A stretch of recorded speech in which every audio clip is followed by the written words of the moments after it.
Every calm body you see in the daylight may still be holding pain the mouth no longer speaks about.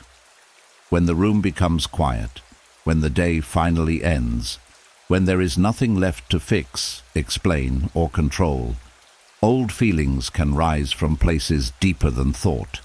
The tight chest, the heavy stomach, the restless shoulders, the memory that returns without asking, the past that should be over but somehow still lives inside the body. Not because you failed to move on, but because the body remembers what the mind was forced to survive. We are often taught to be strong before we are taught to feel safe, to keep going while pain is still unfinished, to smile while something inside remains guarded, to sleep beside old grief, old betrayal, old fear and old shame, hoping time alone will erase what tenderness was never allowed to touch. But there is a quieter wisdom waiting beneath all that tension, a deeper part of you that does not want to fight anymore. It wants to soften. It wants to exhale. It wants to come home to peace.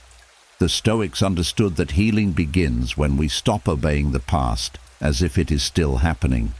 They knew that memory may visit, but it does not have to rule. That pain may speak, but it does not have to command. That the body can learn calm again when the mind stops dragging yesterday into tonight. Tonight, that is what this meditation is for. 4 hours to loosen what your body has been holding in silence. 4 hours to let old memories pass without becoming them again. 4 hours to remind your nervous system that the danger is gone, the moment is safe, and you are allowed to rest. And as the body begins to hear that quiet permission to rest, another truth slowly rises. Some pain did not stay because you chose it. Some pain stayed because it entered you at a time when you did not know how to release it. The mind may say, "I am over it." The mouth may say, "I forgive." The days may move forward, but deep inside, the body may still be standing in the place where something broke. There is a kind of tiredness that sleep alone does not fix. It is the tiredness of carrying what you no longer talk about. The face becomes calm, the voice becomes steady, the life continues, but somewhere beneath the skin, the body remembers the shock, the disappointment, the loss, the betrayal, the fear. It remembers the moment your breath changed. It remembers the season when you had to be strong because falling apart was not safe. And even after the mind has found words like forgiveness, acceptance, and moving on, the body may still be waiting for proof that it is finally safe. This is why you can forgive someone and still feel your stomach tighten when their name appears. This is why you can understand that the past is over and still feel your chest become heavy when a certain song plays, a certain place returns, or a certain tone of voice reaches your ears. The mind works with meaning, but the body works with memory. The mind says, "That happened long ago." The body says, "But I remember how it felt." And until the body is met with patience, it may keep responding to old pain as if danger is still nearby. The Stoics understood that human suffering is not only caused by events, but by the way those events continue to live inside our judgment, attention, and reactions. Epictetus taught that we are not disturbed by things alone, but by the meaning we attach to them. Yet there is a deeper layer many people overlook. Sometimes the meaning is not spoken in clear thoughts. Sometimes it is stored as tension, a clenched jaw, shallow breathing, restless sleep, a body that cannot fully relax because it learned long ago that peace could be interrupted at any moment. You may have told yourself, "I should be past this by now," but that sentence can become another wound, because healing does not happen just because you are tired of hurting. Healing happens when the part of you that still feels unsafe is no longer judged for being slow. The body is not stubborn. It is protective. It holds memories because, at some point, Holding them felt like survival. It learned to watch for signs. It learned to tighten before disappointment arrived. It learned to stay ready before abandonment returned. It learned to brace before criticism, silence, anger, rejection, or loss could touch you again. And this is where many people misunderstand forgiveness. Forgiveness in the mind does not always mean release in the body. You can forgive someone as a moral decision. You can choose not to hate them. You can decide not to carry revenge. You can understand their weakness, their ignorance, their pain, or their limitations. But the body may still need time to believe that what happened will not happen again. Forgiveness may free the heart from bitterness, but the nervous system may still need calm repetition before it stops guarding the door. This is not weakness. This is wisdom that has not yet been comforted. A person who once touched fire does not need to hate fire to pull their hand back. The body remembers heat. In the same way, a person who was hurt may not hate the past, but still react when something feels familiar. A voice becomes too sharp, and the shoulders rise. A message is not answered, and the stomach turns. Someone walks away, and an old fear wakes up. The present moment may be small, but the body does not always measure events by size. It measures them by resemblance. If something today looks like something painful from yesterday, the body may prepare you for the old storm. The Stoic path is not to shame the body for this. The Stoic path is to observe with discipline and tenderness, to say, "This is a memory. This is not a command." To say, "My body is reacting, but I do not have to build a whole story around this reaction." To say, "The past is visiting my nervous system, but I am still here, in this room, in this night, in this breath." That is where freedom begins, not by forcing the body to forget, but by teaching it that memory does not have to become identity. Because what the body carries, it often carries in silence. It may carry the apology you never received. It may carry the goodbye that happened too suddenly. It may carry years of being misunderstood. It may carry the pressure of pretending you were fine when you were not. It may carry the exhaustion of always being the strong one, the reasonable one, the forgiving one, the one who kept going while something inside was still shaking. And because no one saw how much it cost you, the body became the witness. It held the evidence. But tonight, the body does not need to keep proving that the pain was real. You do not need to stay tense just to honor what happened. You do not need to keep replaying the wound just to prove it mattered. The Stoics would remind you that what happened belongs to the past, but your attention belongs to the present. And attention is sacred. Wherever you place it, life begins to grow there. If you keep placing attention on what broke you, the wound remains fed. But if you gently bring attention back to the breath, the bed, the quiet, the safety of this moment, the body begins to learn a new truth. Slowly, it learns that not every silence means abandonment. Not every delay means rejection. Not every memory means danger. Not every feeling must be obeyed. Not every old wound deserves tonight's energy. This is the beginning of release. It is not dramatic. It is not loud. It does not always come with tears or sudden answers. Sometimes release begins as one deep breath your body finally trusts. One small unclenching of the jaw. One moment where the chest no longer feels like it must protect a broken heart. One night where the past appears, and instead of chasing it, arguing with it, or becoming it, you simply let it pass like a shadow across the wall. The body keeps carrying memories. The mind says it has forgiven, because the body does not heal through logic alone. It heals through safety. It heals through repetition. It heals through quiet moments where nothing is demanded from it.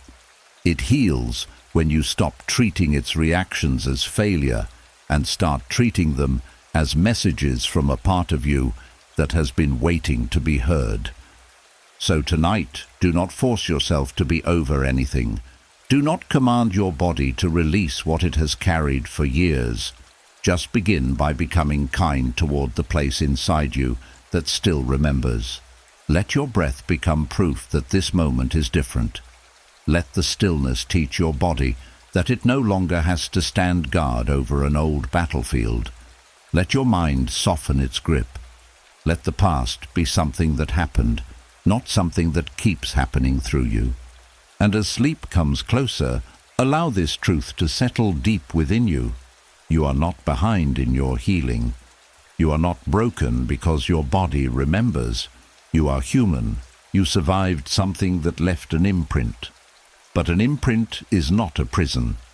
A memory is not a master. And tonight, with patience, breath by breath, the body can begin to learn what the mind has been trying to believe for so long. That it is over, that you are safe, that you can finally rest. And now that the body has been reminded that it is safe, another deeper layer begins to open. Because release is not only about letting the past leave the body, it is also about no longer calling that past your name. Many people do not just remember pain, they become loyal to it. They carry it so closely for so long that they no longer say, "Something happened to me." They quietly begin to believe, "This is who I am." Old pain can become a mask you forget you are wearing. It can shape the way you speak, the way you trust, the way you love, the way you rest, and even the way you see tomorrow. And the most dangerous part is this. After a while, the wound starts feeling familiar.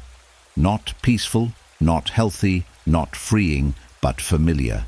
And many people will choose a familiar prison over an unfamiliar freedom because freedom asks them to become someone they have not practiced being yet. The Stoic way begins by making a clean separation between what happened and who you are. This is not easy because pain has a way of entering the story of the self. A betrayal can whisper, "You are hard to love." A failure can whisper, "You are not enough." A loss can whisper, "Everything will be taken from you." A childhood wound can whisper, "You must always prove your worth." But Stoicism asks you to pause before accepting those whispers as truth. It teaches you to question the judgment attached to the event, because the event may have wounded you, but the meaning you keep giving it may be what continues to imprison you. Marcus Aurelius often returned to this idea. The mind has the power to stand apart from what touches it. This does not mean you become cold. It does not mean you pretend nothing hurt. It means you stop handing your identity to something that did not have the right to define you. The pain may be part of your history, but it is not the whole book. It may explain some of your reactions, but it does not have to command your future. It may have changed you, but it does not get to own you. There is a quiet difference between saying, "I was abandoned," and saying, "I am someone people always leave." The first statement names an experience. The second statement turns that experience into identity. One can be healed. The other becomes a cage. There is a difference between saying, "I failed," and saying, "I am a failure." One is an event. The other is a sentence you keep serving. There is a difference between saying, "I was hurt," and saying, "I am damaged." One leaves room for restoration. The other makes suffering feel permanent. The Stoic does not deny pain. The Stoic refuses to worship it. This is where your freedom begins. You start watching the words you use about yourself, not because words are magic, but because repeated words become mental roads. Every time you say, "I am broken," the mind walks that road again. Every time you say, "I always ruin things," the body prepares to live under that command. Every time you say, "People like me never find peace," you are not simply describing pain. You are teaching your inner world what to expect, and what the mind expects often becomes what the body prepares for. So the Stoic practice is not to lie to yourself with empty positivity. It is not to say, everything is fine, when something inside you is still sore. It is to speak with accuracy, to say, I am healing from something difficult, to say, I am learning how to trust life again, to say, this pain is present, but it is not my identity, to say, a memory has returned, but I do not have to become the person I was when it first happened. Accuracy is powerful because it removes exaggeration from suffering, and suffering grows when the mind exaggerates pain into destiny. Old pain becomes a permanent identity when you build your choices around protecting it. You avoid love because someone once made closeness feel unsafe. You reject opportunities because a past failure made effort feel dangerous.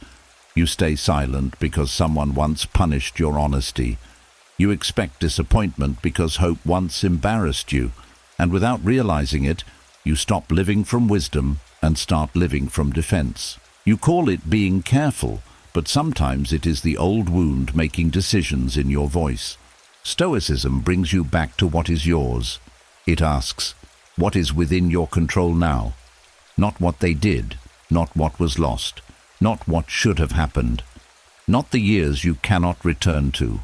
What is yours now?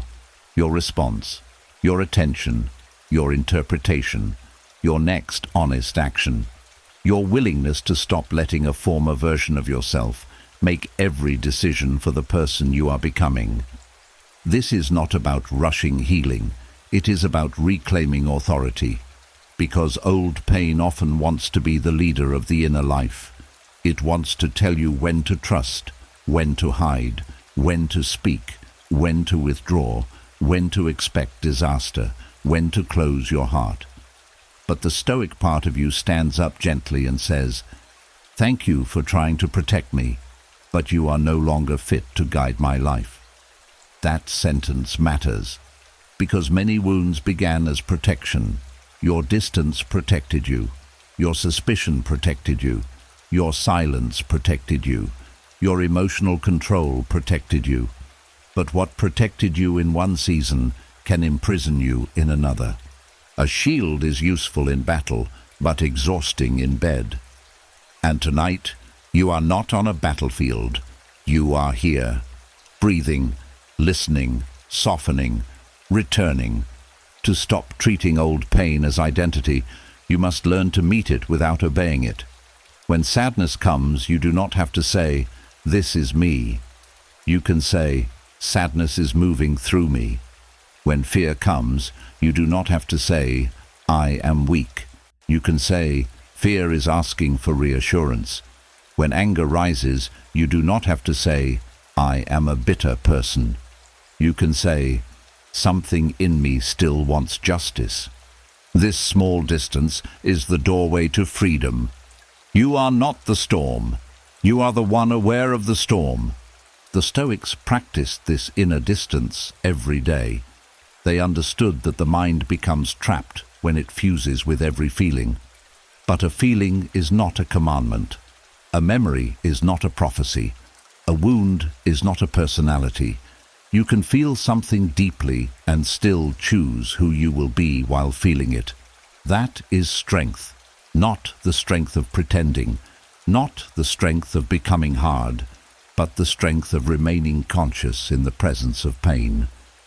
Many people stay attached to old pain because it gives them a clear explanation for their life.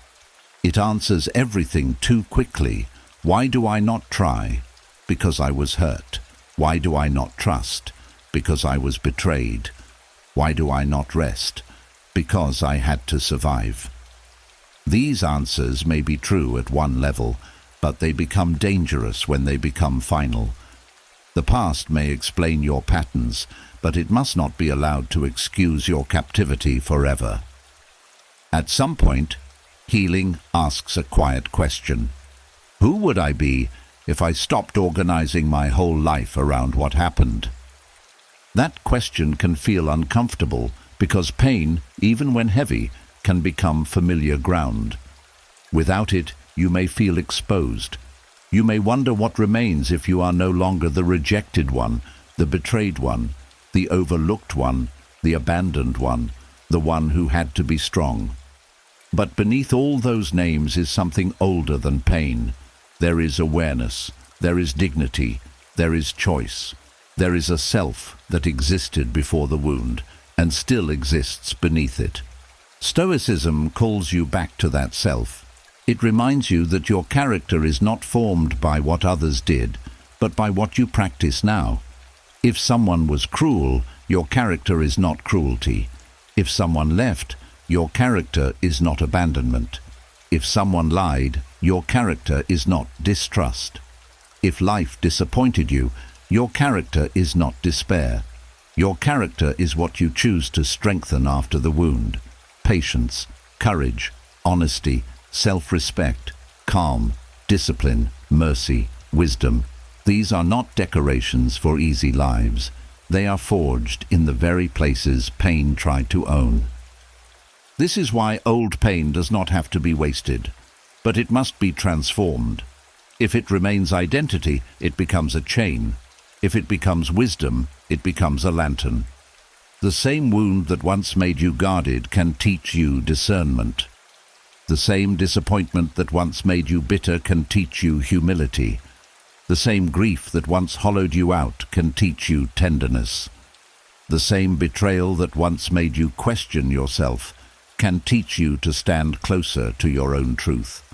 But transformation only begins when you stop saying, "This pain is me," and begin saying, "This pain taught me, but it does not own me." Tonight, as your body settles deeper, let that separation become clear. The past may have shaped your nervous system, but it is not your soul. It may have changed your reactions, but it is not your destiny. It may have left marks, but marks are not masters. You do not need to erase the past to be free from it. You only need to stop bowing to it as if it has the final word. Let the old identity loosen. Let the name you gave yourself in survival begin to fade. You are not the wound. You are the witness. You are not the memory. You are the one who can observe it. You are not the fear. You are the awareness that can breathe through it. You are not the old pain. You are the life that remained after it. And as sleep comes closer, let this truth enter quietly. What happened to you may always be part of your story, but it does not have to be the title. Tonight, you can rest as someone larger than the pain, someone deeper than the wound, someone who is no longer living as proof of what happened, but as evidence that healing is still possible. And as the old identity begins to loosen, something deeper becomes visible. You may understand that you are not the wound. You may know the past is no longer happening. You may even see, with a calm mind, that your life today is different from the life that once hurt you. But still, the body may hesitate, the breath may shorten, the heart may race, the muscles may tighten, because the nervous system does not always follow the calendar. Sometimes it still lives by the last danger it never fully processed. There is a fear that makes no sense on the surface, but makes perfect sense to the body. You are safe now, yet something inside still braces. You are older now, wiser now, stronger now, but one small sound, one cold reply, one familiar silence, one sudden change in someone's mood, and the body prepares as if the old storm has returned. This is not madness. This is memory speaking through instinct. The mind can look around and say, "Nothing is wrong." But the nervous system may whisper, "Something like this was wrong before." And that is where so much hidden suffering begins. Not in the event itself, but in the body's fast decision that the present moment resembles an old danger. It does not ask for permission. It does not wait for a full explanation. It reacts before thought has time to speak. This is why your present life may be peaceful, yet your body still feels alert. You may have a safe room, a soft bed, quiet air, and no enemy near you, but still find it hard to fully rest. You may have people who care about you, yet your body waits for rejection.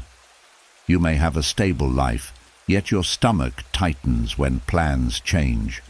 You may have survived the worst season of your life, yet your nervous system keeps acting as if another one is already forming. The Stoic way does not mock this fear. It studies it. It does not say, "You should not feel this." It asks, "What judgment has the body learned from the past?" Because beneath every sudden fear, there is often a hidden lesson the body learned too well.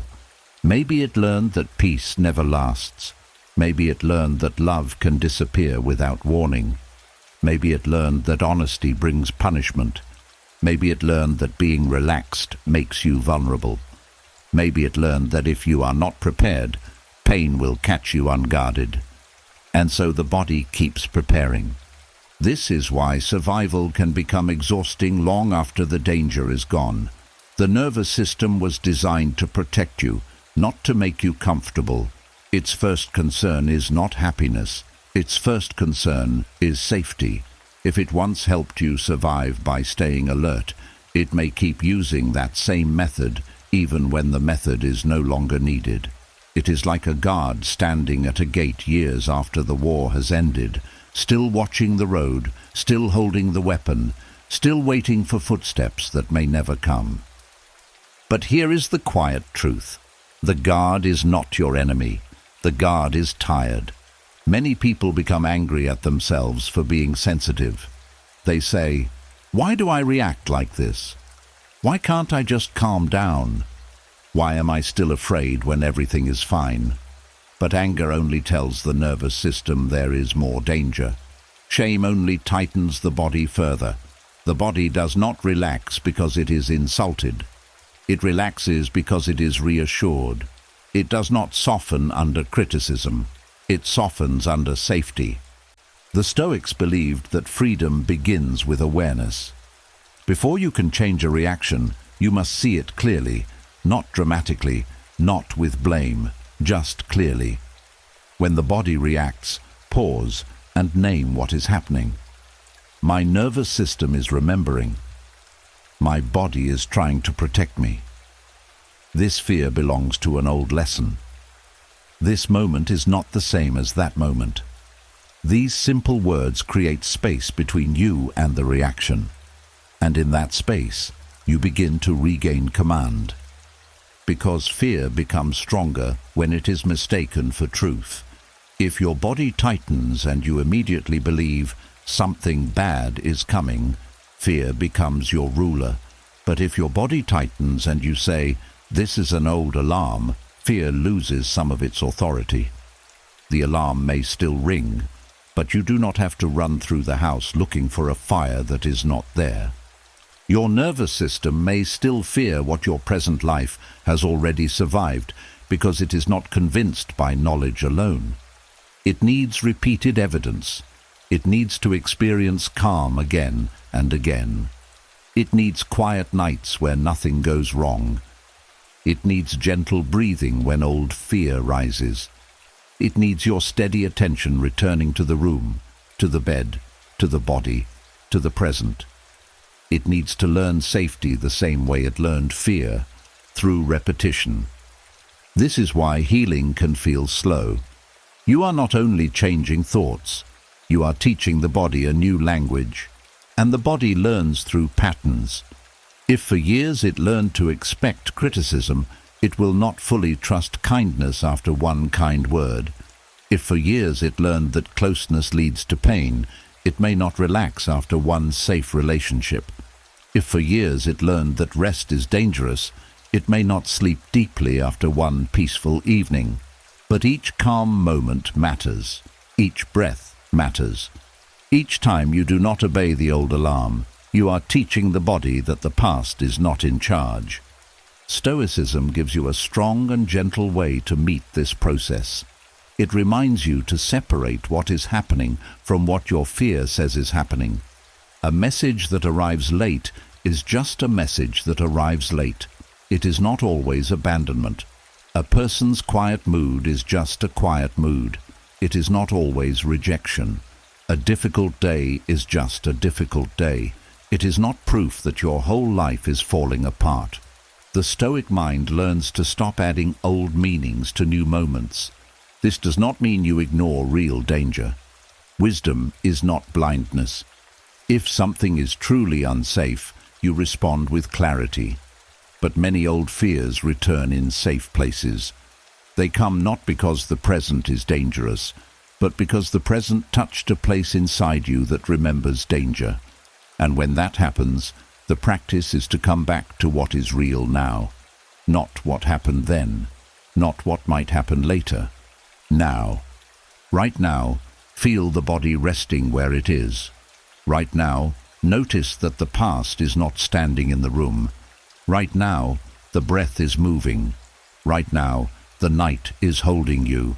Right now, you do not have to solve the old story. You only have to stop living as if it is still attacking you. This is the work of deep Stoic sleep. Not to force the nervous system into silence, but to lead it into trust. To let the body feel, little by little, that it no longer needs to stay awake on behalf of yesterday. To remind the heart that watchfulness is not the same as wisdom. To remind the muscles that tension is not protection anymore. To remind the mind that peace does not have to be earned by overthinking. The past may have trained your body to expect pain, but the present can train it to receive calm. The old life may have taught your nervous system to fear silence, but tonight can teach it that silence is not emptiness. It is shelter, it is repair. It is the place where the body finally stops preparing for what has already passed. So if fear rises tonight, do not fight it as if it is an enemy. Meet it as an old protector who has not realized the war is over. Let your breath speak gently to it. Let your stillness become evidence. Let the quiet room become proof. You are not there anymore. You are here. You are not helpless anymore. You are present. You are not the person who had no choice. You are the one returning to choice. And as your body sinks deeper into rest, allow this truth to settle softly.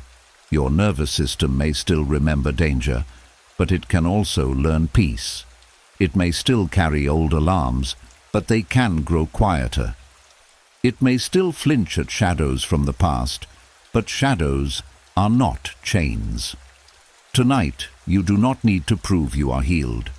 You only need to give your body one more safe moment, one more gentle breath, one more reason to believe that the life you are living now is not the life that once wounded you. And as the nervous system begins to understand that the danger is no longer here, the night becomes more than a place to close your eyes. It becomes a quiet doorway, a place where the body can stop preparing, the mind can stop arguing, and the soul can finally put down the heavy work of defending a past that cannot be changed. Because sometimes sleep does not heal us simply because we are tired. Sleep begins to heal us when we stop using the night to fight yesterday. There is a kind of sleep that only rests the body, and there is another kind of sleep that restores the whole inner life. The first one happens when the eyes close. The second one happens when the mind stops standing guard over old wounds. Many people lie down at night, but they do not truly surrender. Their body is in bed, but their thoughts are still in old conversations. Their head is on the pillow, but their attention is still explaining, defending, regretting, proving, questioning, and correcting things that time has already carried away. And this is why some people wake up after many hours of sleep and still feel tired. The body was still, but the mind was working. The room was quiet, but inside there was a trial going on. One part of the mind was bringing evidence. Another part was making excuses. Another part was replaying what should have been said. Another part was trying to understand why someone acted the way they did. And by morning, the person did not wake from rest. They woke from a battle no one else could see. The Stoic path asks for something different. It asks the mind to stop defending yesterday, as if yesterday is still on trial. This does not mean the past was right. It does not mean the pain was fair. It does not mean what happened should be forgotten, excused, or called good. It means the mind is finally allowed to stop exhausting itself over what cannot be edited. A wise person does not keep returning to a closed door, begging it to become an open road. There are memories the mind keeps defending because it still wants justice.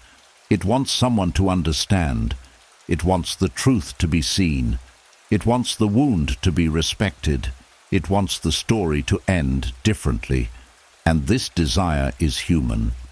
When you have been hurt, dismissed, betrayed, or misunderstood, the mind naturally wants to make the pain make sense. It keeps returning to the scene, searching for the missing piece. But sometimes the missing piece is not hidden in the past. Sometimes the missing piece is peace itself. Sleep becomes healing when the mind finally admits, "I do not have to solve this tonight." That sentence may look simple, but it is powerful, because many people treat night as if it is a courtroom. They bring every old regret before the judge of overthinking. They question their younger self. They blame their present self. They replay another person's words. They search for meanings inside silence. They try to win an argument that ended years ago. But the night was never meant to be a courtroom. The night was meant to be a sanctuary. A sanctuary does not demand performance. It does not ask you to explain why you are tired. It does not ask you to prove that your pain was real. It simply receives you. This is what deep Stoic sleep begins to do. It teaches you to enter the night without weapons, without rehearsed defenses, without the old need to protect your version of the story. It teaches the mind to say, "The truth does not need my suffering in order to remain true." That is a hard lesson, but it is freeing, because many people keep suffering because they believe suffering is loyalty. They think if they stop hurting, it means the event did not matter. They think if they stop replaying it, it means the person got away with it. They think if they sleep peacefully, it means they have accepted something unacceptable. But peace is not betrayal. Rest is not weakness. Healing is not agreement. You can release the weight without approving the wound. You can stop bleeding without saying the cut was deserved. The Stoics would remind you that your energy belongs to what is still within your power. Yesterday is not within your power. The choices of others are not within your power.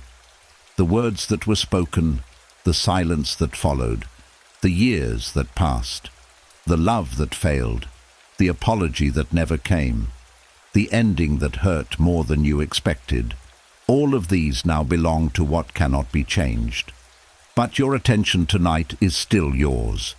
Your breath is still yours. Your response is still yours. Your willingness to rest is still yours. And that is where healing begins to enter.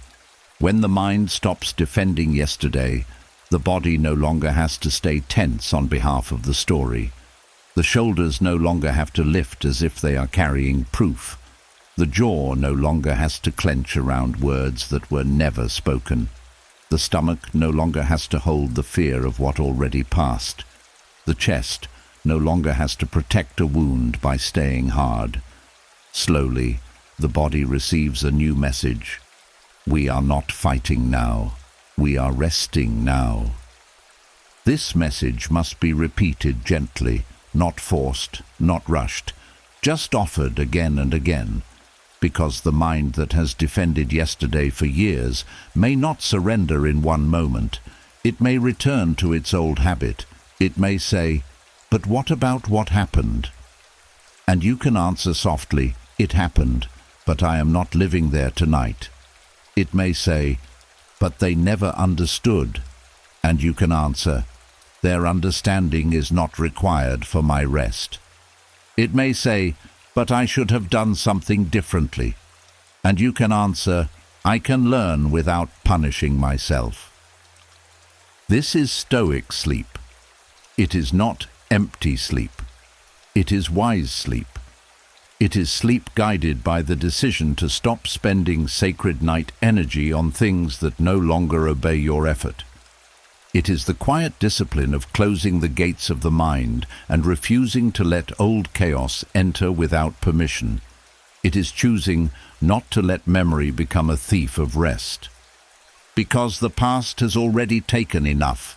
It took time, it took innocence, it may have taken trust, it may have taken calm, it may have taken years of your inner softness, but it does not have to take tonight too. Tonight can belong to healing. Tonight can belong to breath. Tonight can belong to the part of you that is tired of explaining pain to a world that may never fully understand it. And the beautiful thing is this: when the mind stops defending yesterday, it starts receiving the present. You begin to notice the softness of the bed, the quiet around you, the rhythm of breathing, the simple fact that nothing is required of you in this moment. You begin to feel that life is still here, not as a loud promise, not as a grand answer, but as a gentle presence. A reminder that even after all you carried, there is still a place inside you that can be reached by peace. Sleep then becomes more than escape. It becomes repair. It becomes the place where the nervous system is no longer forced to serve old fear. It becomes the place where the mind learns humility, because it finally admits that not every question must be answered before rest is allowed. It becomes the place where the body learns trust, because nothing is attacking it now. It becomes the place where the soul learns that release does not always come from understanding more. Sometimes it comes from holding less. So tonight, let the mind step down from its old duty. Let it stop defending what has already happened. Let it stop building arguments for a past that cannot hear them. Let it stop carrying the burden of making everyone understand. Let it stop turning pain into proof, memory into identity, and regret into punishment. You are allowed to sleep before everything is solved. You are allowed to rest without perfect closure. You are allowed to be at peace, even if the story ended unfairly. You are allowed to stop fighting battles that only continue because your attention keeps returning to them.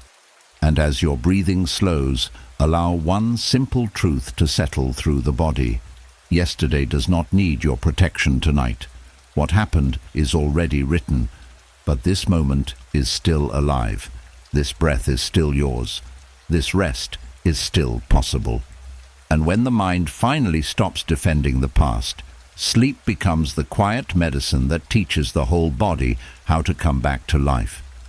And as sleep becomes the quiet medicine that teaches the body to return to life, another truth begins to rise from beneath the silence. The past does not always feel alive because you want it to. Sometimes it feels alive because the body has never been shown, slowly and safely, that it is allowed to stop expecting the same pain. The mind may say, "That was then," but the body may still be asking, "Are we sure?" There are memories that do not return as clear pictures. They return as pressure, a sudden tightness in the chest, a change in the breath, a strange heaviness that enters the room for no clear reason, a feeling that something is wrong, even when nothing around you proves it. And this is where many people become confused. They think, "Why am I still bothered by this? Why does it still feel so close? Why does something old still have so much power over my body now?" The answer is gentle, but it is deep. The past feels alive when the body has not been taught safety again. Because the body does not measure time the way the mind does. The mind uses calendars, dates, years, explanations, and age. The body uses signals. It listens to tone. It reads silence. It notices distance. It feels sudden changes. It remembers the atmosphere around pain, not just the event itself. So when the present carries even a small trace of what once hurt you, the body may respond as if the old door has opened again. This is why one word can bring back a season. One smell can return a room. One facial expression can awaken fear. One quiet evening can feel too close to loneliness. One unanswered message can stir an old abandonment. One moment of uncertainty can make the body feel as though it has returned to a time when nothing was stable.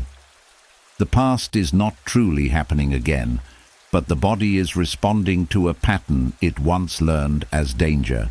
The Stoics understood that peace depends on learning how to separate what is real from what the mind adds to reality. But sometimes what is added is not a full thought. Sometimes it is a sensation. The body says, prepare. The stomach says, something is coming.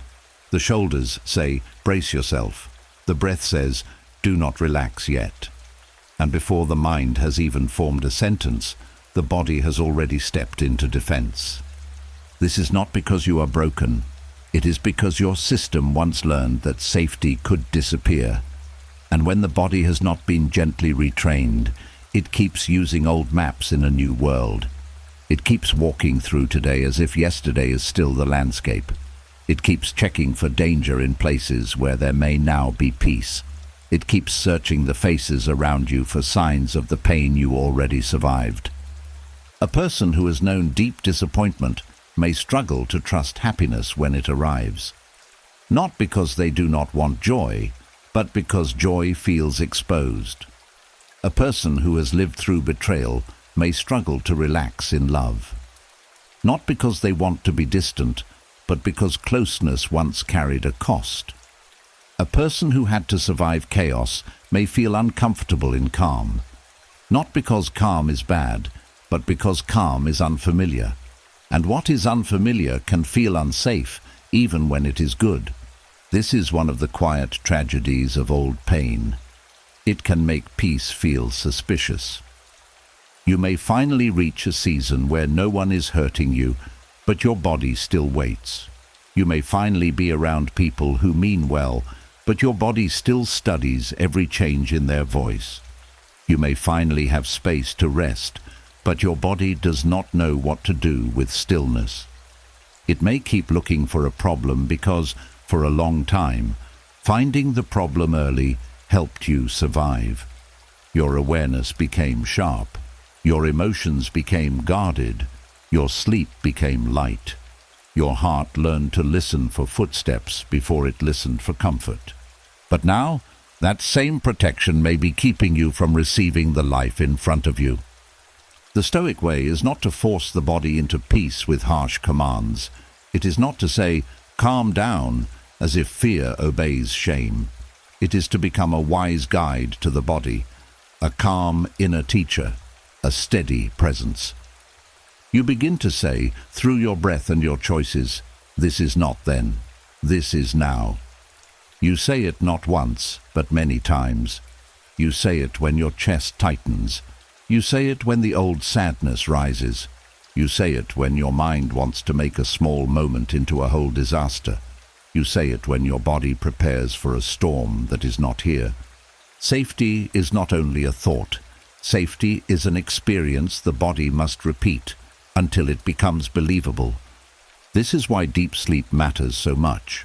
In sleep, the body receives what it rarely receives during the day.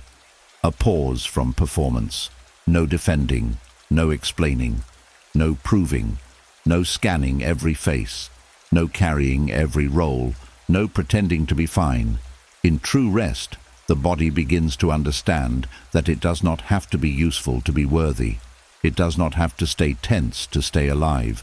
It does not have to keep holding the past in order to protect the future, but the mind must help the body enter that rest. If the mind keeps feeding old fear, the body cannot fully release. If the mind keeps replaying old scenes, the body keeps reacting to them. If the mind keeps asking, what if it happens again, the body stays ready. This is why Stoicism teaches discipline over attention.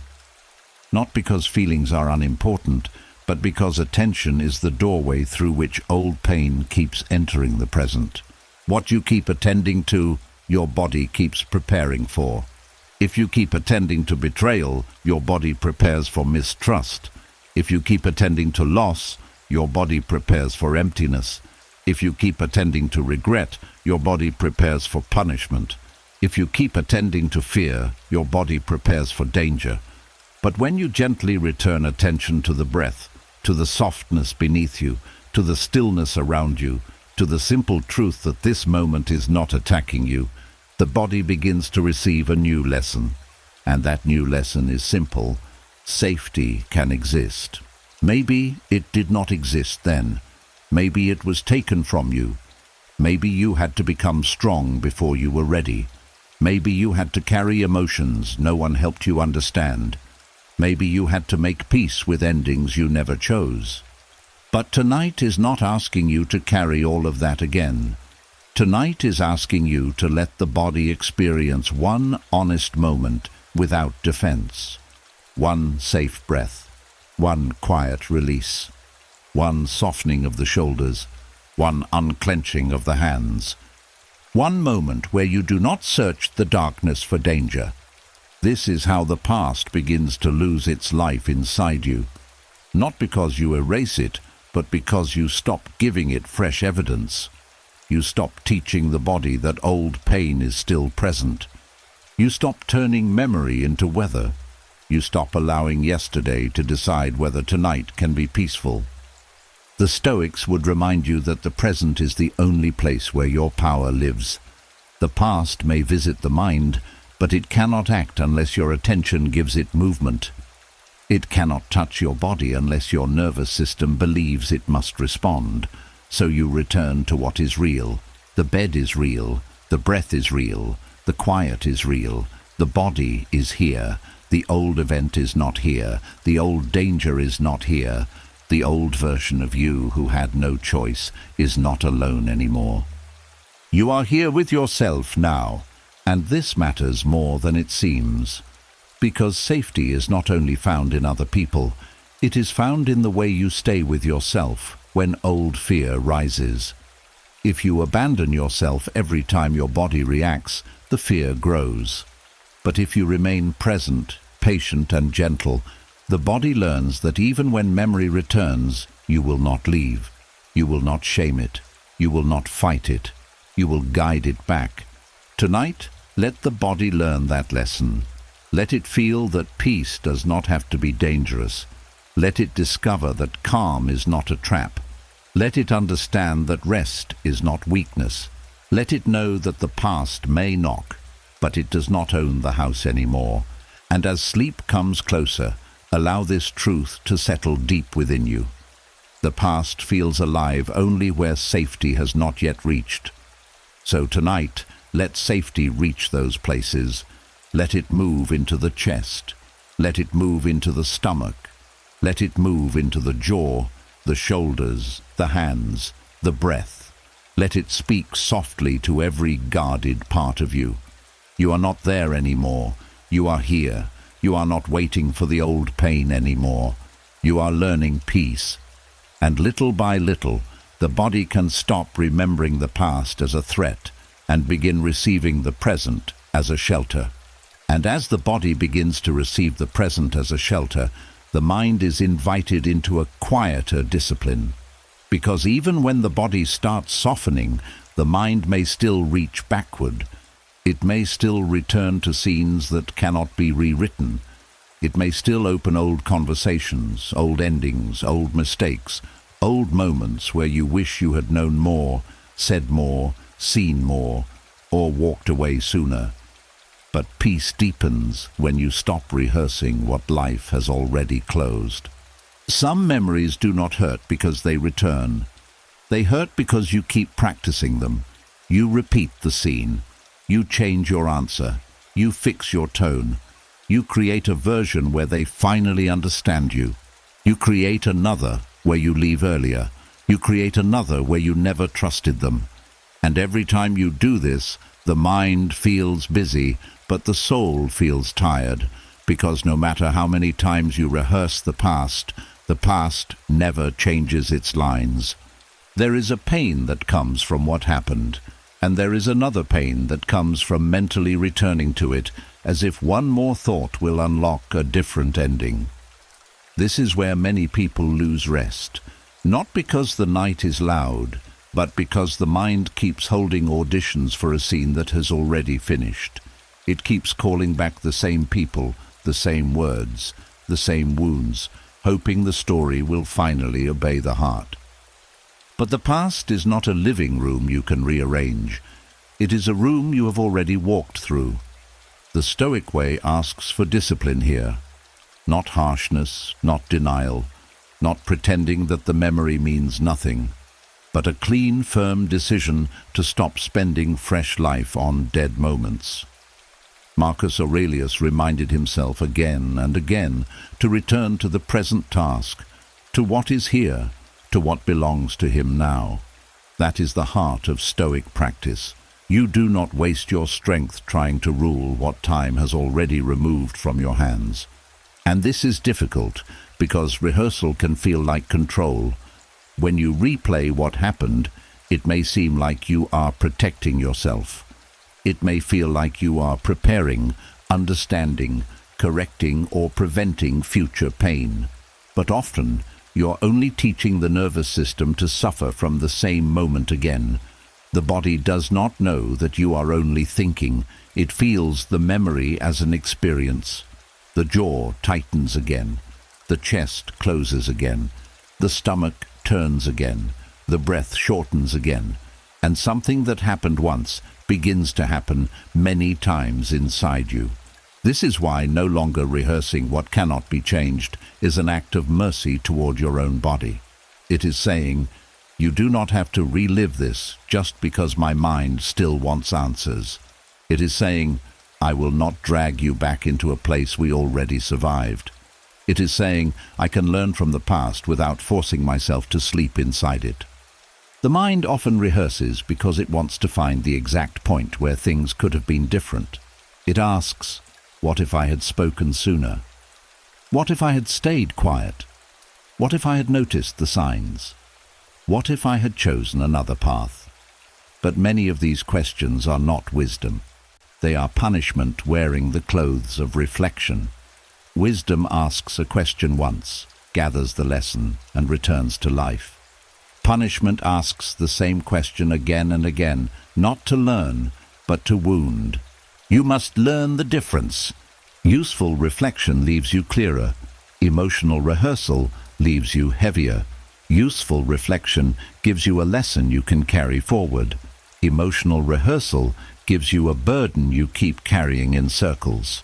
Useful reflection says, now I understand what I must do differently. Emotional rehearsal says, let me hurt myself with this one more time. And once you see that difference, you begin to reclaim your night. The Stoics did not teach people to be emotionless. They taught people to stop becoming servants to every impression. An impression is what first appears in the mind. A memory appears, a regret appears, a fear appears, a sentence appears. You should have known better. But the Stoic does not immediately bow to it. The Stoic pauses. The Stoic examines. The Stoic asks, is this useful? Is this within my control? Is this asking for action or only feeding pain? That pause is powerful. That pause is where the old cycle begins to break. When the mind brings up what cannot be changed, you do not need to wrestle with it. Wrestling keeps you engaged. You do not need to shout at it. Shouting gives it importance. You do not need to follow it into every detail. Following it gives it the night. You can simply notice it and say, this is not my work anymore, not because it never mattered, not because the wound was small, but because your life is asking for your attention now. There are moments when the past will try to invite you back with a familiar voice. It may say, let us think about this one more time. It may say, you still need to understand why. It may say, you cannot rest until you solve it. But some things do not become lighter by being solved. They become lighter by being released from constant handling. A bruise does not heal faster because you keep pressing it. A wound does not close because you keep opening it to check if it still hurts. Tonight, you are allowed to stop checking. You are allowed to let the unanswered remain unanswered until morning. You are allowed to stop proving your pain to an empty room. You are allowed to stop defending your younger self in conversations that no longer exist. You are allowed to stop explaining your innocence to people who are not here. You are allowed to stop editing the past as if your peace depends on a perfect version of what should have happened. The quiet discipline is not dramatic. It happens in small moments. A memory rises and you return to breath. A regret appears and you return to the body. A painful sentence echoes and you return to the room. A face from the past comes forward and you return to the silence around you. Each return is a victory, not a loud victory but a real one, because every time you return, you teach the mind that it no longer gets to abandon the present for an old battlefield. And slowly the mind begins to trust this discipline. It learns that peace is not found by finishing every old argument. It learns that rest does not require perfect understanding. It learns that closure can sometimes be a decision, not a conversation. It learns that the power to stop rehearsing is not weakness. It is command. You are no longer letting the past call meetings inside your head whenever it wants. This is one of the deepest forms of self-respect, refusing to be mentally available for what only drains you. There are people who live for years inside one moment because they never disciplined their attention. Their body ages, their days move forward, their surroundings change, but inside they are still sitting beside the same disappointment, still answering the same insult, still standing at the same doorway, still waiting for the same apology. And the tragedy is not only that they were hurt. The tragedy is that the hurt kept receiving their life. The Stoic chooses differently. The Stoic says, "I will not give my remaining life to what already took enough." The Stoic says, "I will keep the lesson, but I will not keep the replay." The Stoic says, "I cannot change what happened, but I can change how often I return to it." This is not coldness. This is freedom. And tonight, as sleep draws nearer, this freedom becomes very simple. You do not have to finish the thought. You do not have to follow the memory. You do not have to correct the scene. You do not have to reopen the question. You can let the mind place the past down like a heavy book that does not need to be read again tonight. Let the breath become your new rehearsal. Inhale and practice returning. Exhale and practice releasing. Inhale and remember that you are here. Exhale and let yesterday lose its grip. Again and again, gently, quietly, without force. This is how the mind is trained, not by one grand decision, but by many small refusals to suffer from what cannot be changed. So if the past reaches for you tonight, meet it with calm discipline. Do not hate it. Do not chase it. Do not feed it. Simply let it pass without giving it the stage. Let the room remain quiet. Let the body remain safe. Let the mind learn that not every memory deserves a performance. What happened has already happened. What was said has already been said. What was lost has already passed through your hands. But this breath has not passed. This night has not passed. This rest has not passed. And it would be a quiet tragedy to give this living moment to a dead one. So let the rehearsal end. Let the curtain fall. Let the old scene close without one more performance. You have carried the lesson far enough. You have visited the pain enough. You have paid attention to what hurt you long enough. Now give attention to what can heal you. Tonight, the discipline is simple. Do not return to what cannot receive you. Do not argue with what cannot answer. Do not rehearse what cannot change. Rest is waiting in the space you stopped giving to yesterday, and as your body sinks deeper into the silence, let this truth guide you gently towards sleep. The past does not need another performance from you. It needs distance. It needs stillness. It needs to be left where it belongs, while you finally come home to the peace that is still possible now. And as the old rehearsal begins to end, the body finally receives a chance to speak. Because what the mind refuses to replay, the body may still be holding. The past does not only live in thoughts. Sometimes it lives in the chest that tightens before tears, the jaw that clenches around words never spoken, the shoulders that carry burdens no one sees, the stomach that turns every old fear into heaviness. And tonight, healing means listening to these places without rushing them, judging them, or forcing them to let go before they feel safe. There is a silence in the body that can be louder than memory. You may not be thinking about the pain directly, yet the body still holds its shape. The chest stays guarded. The jaw stays locked. The shoulders stay raised. The stomach stays tense. And you may wonder why rest feels so far away when the room is quiet and nothing is happening. But something is happening inside. The body is still holding old messages. It is still carrying the language of survival. The chest often holds what the heart was not allowed to express.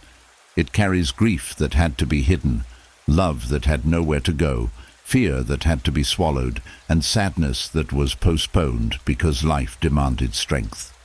When the chest feels heavy, it is not always because something is wrong in the present. Sometimes it is because the heart has been standing behind a closed door for too long. It has held back tears, held back tenderness, held back disappointment, held back the truth of how much something hurt. To release tension in the chest, do not attack it. Do not demand that it open. Simply bring your attention there as if you are sitting beside someone who has been lonely for years. Let the breath become gentle, not forced.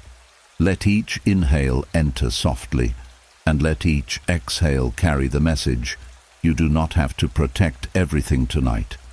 The chest does not open because you command it. It opens when it senses that nothing is coming to harm it. It softens when the mind stops dragging old pain into the present. It loosens when you stop treating vulnerability as danger. The Stoic does not run from tenderness. The Stoic learns how to hold tenderness with dignity. There is courage in letting the chest soften after years of staying guarded. There is wisdom in allowing the heart to feel without making every feeling a threat. You are not weak because your chest remembers sorrow. You are human because something mattered. And tonight, you do not have to harden around what mattered. You can let the breath move through it, not to erase the past, but to make more room for peace. Then there is the jaw. The jaw is where many people store the words they never said, the anger they were not allowed to show, the truth they had to swallow, and the pain they had to keep polite. A clenched jaw can be the body's way of saying, "I held back too much." It may carry years of restraint, years of pretending, years of staying calm when the spirit wanted to cry out, "That hurt me." Sometimes the jaw tightens because the mouth was trained to protect peace outside while war continued inside. To release the jaw, first notice it. Many people do not realize how tightly they are holding their face until they bring awareness there. Let the tongue rest. Let the teeth part slightly. Let the face soften as if it no longer has to perform strength. You do not need to speak every old sentence tonight. You do not need to reopen old conversations. But you can let the body know that silence no longer has to be tension. You can let the jaw understand that unspoken pain does not have to stay locked inside muscle. The Stoic practice here is restraint without suppression. There is a difference. Suppression says, "I must never feel this." Restraint says, "I can feel this without being ruled by it." Suppression traps the emotion in the body. Restraint gives the emotion space without letting it destroy your peace. So if anger is stored in the jaw, let it be seen. If grief is stored there, let it be respected. If old truth is stored there, let it be acknowledged. You do not have to shout to release it. Sometimes release begins when the body finally knows, I am allowed to know what I feel. The shoulders carry another kind of history. They carry responsibility. They carry pressure. They carry the role of being strong, dependable, mature, silent, useful, and available. Many people have shoulders that rise toward the ears because life taught them to brace. They carried family burdens, emotional burdens, financial burdens, private burdens, and the invisible burden of not disappointing anyone. The shoulders often remember what it felt like to have no one to lean on. To release the shoulders, let them drop little by little, not with force, but with permission. As you exhale, allow them to fall away from the ears. Feel the weight move downward. Feel the body learning that it does not have to hold the whole world tonight. There are problems that will not be solved by staying tense. There are people who will not be saved by your exhaustion. There are responsibilities that do not require your body to suffer every second. The Stoics believed in doing your duty, but they also understood that duty without wisdom becomes self-destruction. You can care without carrying everything.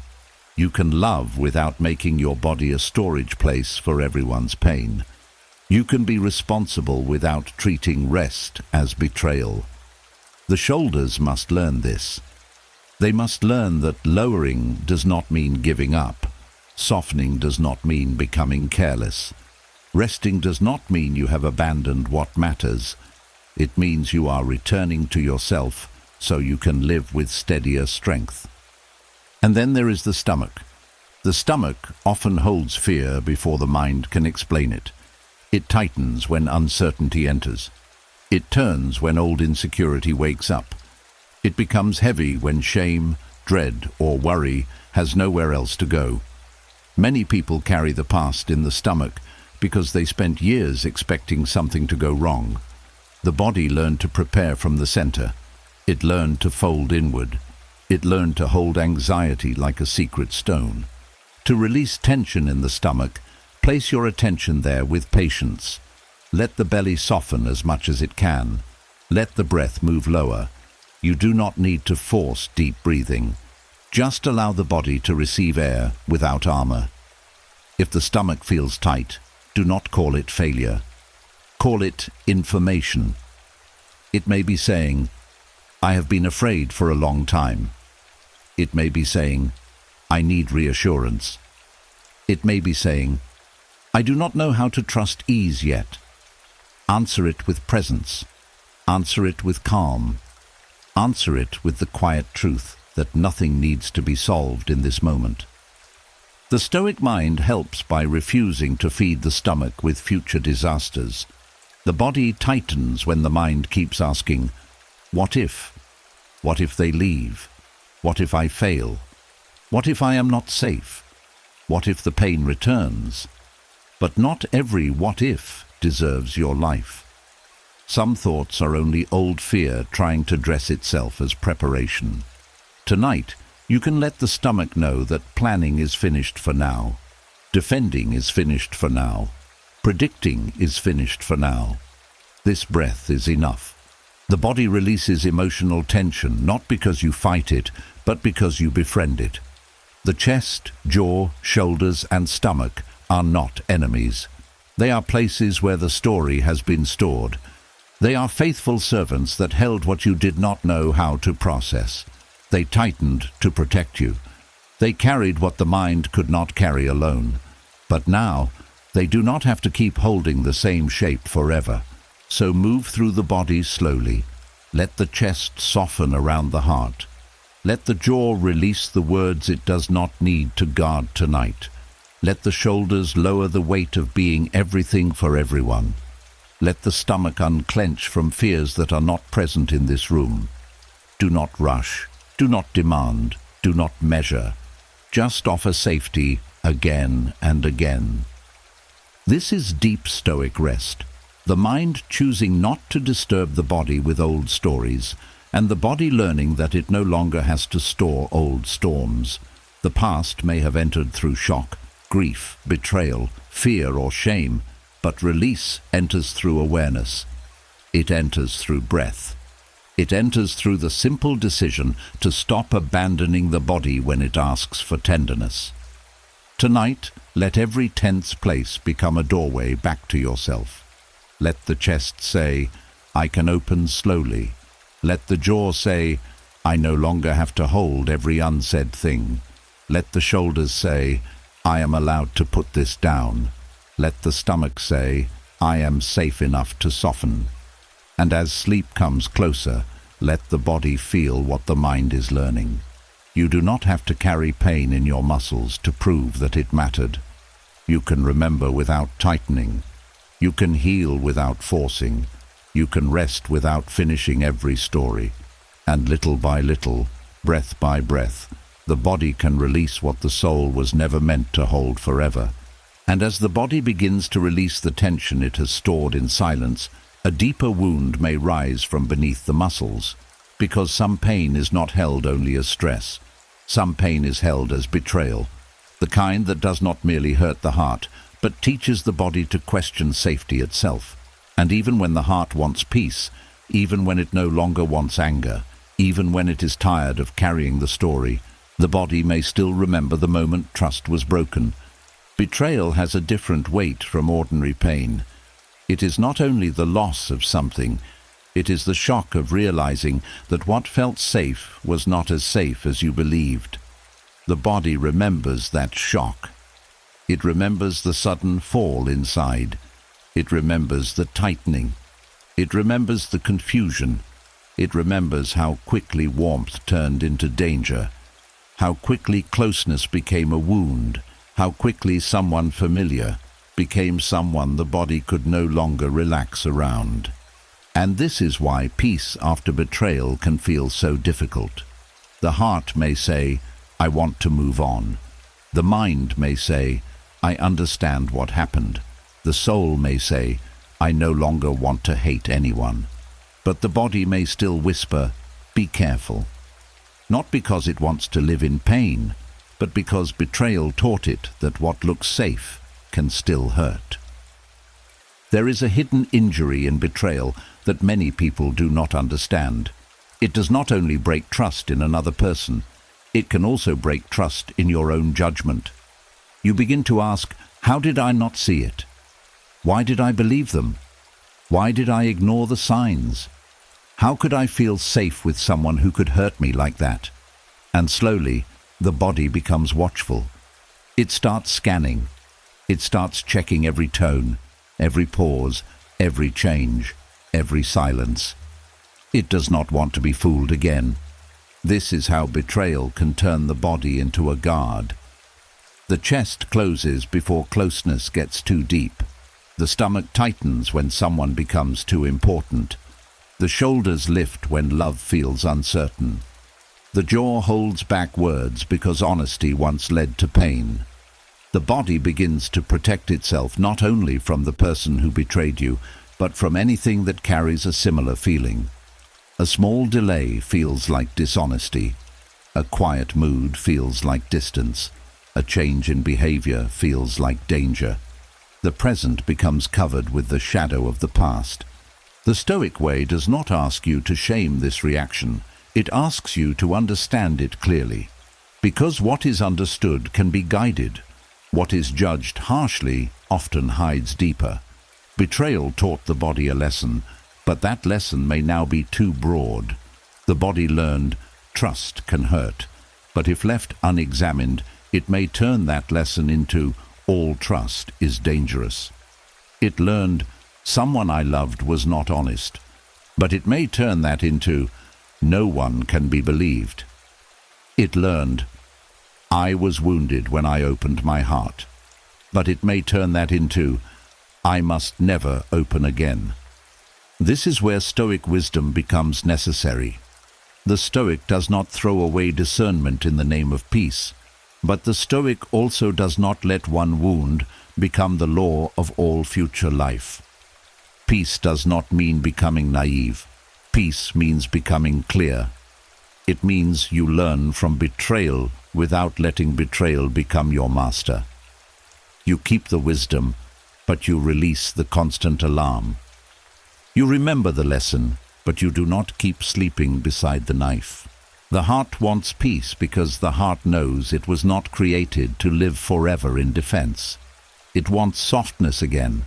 It wants trust again. It wants to breathe without suspicion. It wants to meet life without expecting every good thing to hide a trap. But the body may need time to follow. The body may need proof, not pressure.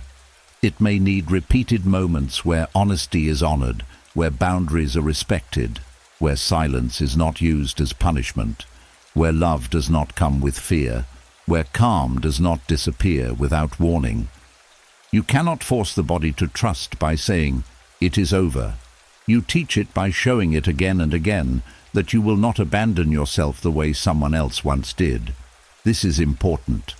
After betrayal, the deepest healing is not only learning to trust others again, it is learning to trust yourself again, to trust that you will listen when something feels wrong, to trust that you will not ignore your own discomfort just to keep someone close, to trust that you will not betray your peace in order to earn love, to trust that you can be kind without being blind, open without being careless, forgiving without being available for the same harm again. The Stoics believed that your character is your true possession. People may break promises, circumstances may change, affection may fail, but your character remains within your care, and after betrayal, this truth becomes a shelter. You may not be able to control whether another person was loyal, but you can become loyal to your own soul. You may not be able to make the past honest, but you can become honest with yourself now. You may not be able to undo what someone did, but you can refuse to let their action turn you into someone who lives without peace. This is not easy. Betrayal often leaves behind anger, and anger can feel like strength. It can feel safer than sadness. It can feel more powerful than grief. But anger held too long becomes another chain. It keeps the person close inside your nervous system. It keeps their action alive in your muscles. It makes the body keep preparing for a person who may not even be in the room anymore. The Stoic does not deny anger. The Stoic listens to what anger came to protect, then slowly releases the flame before it burns the one who carries it. There is also grief beneath betrayal. Grief for who you thought they were. Grief for the version of the relationship that existed in your mind. Grief for the safety you felt before the truth arrived. Grief for the innocence that trusted without needing evidence. Sometimes the body remembers betrayal because it is still grieving the loss of a world where that betrayal had not yet happened. And that grief deserves gentleness. Not endless replaying, but gentleness. Tonight, you do not need to force the body into instant peace. You only need to stop feeding the fear that all peace is dangerous. Let the heart want peace without demanding the body arrive there at once. Let the body move slowly. Let the breath become a bridge between the guarded place and the softer place. Let the chest know it can protect you without closing completely. Let the stomach know it can warn you without ruling you. Let the shoulders know they can lower without making you helpless. The body remembers betrayal even when the heart wants peace, because betrayal touched the place where safety and love were connected. It taught the body to question what once felt certain. But tonight, you can begin teaching the body something new. You can teach it that peace is not the same as forgetting. You can teach it that forgiveness does not mean returning to danger. You can teach it that wisdom does not require permanent suspicion. You can teach it that the heart can become soft again without becoming unprotected. And as sleep draws closer, let this truth settle quietly.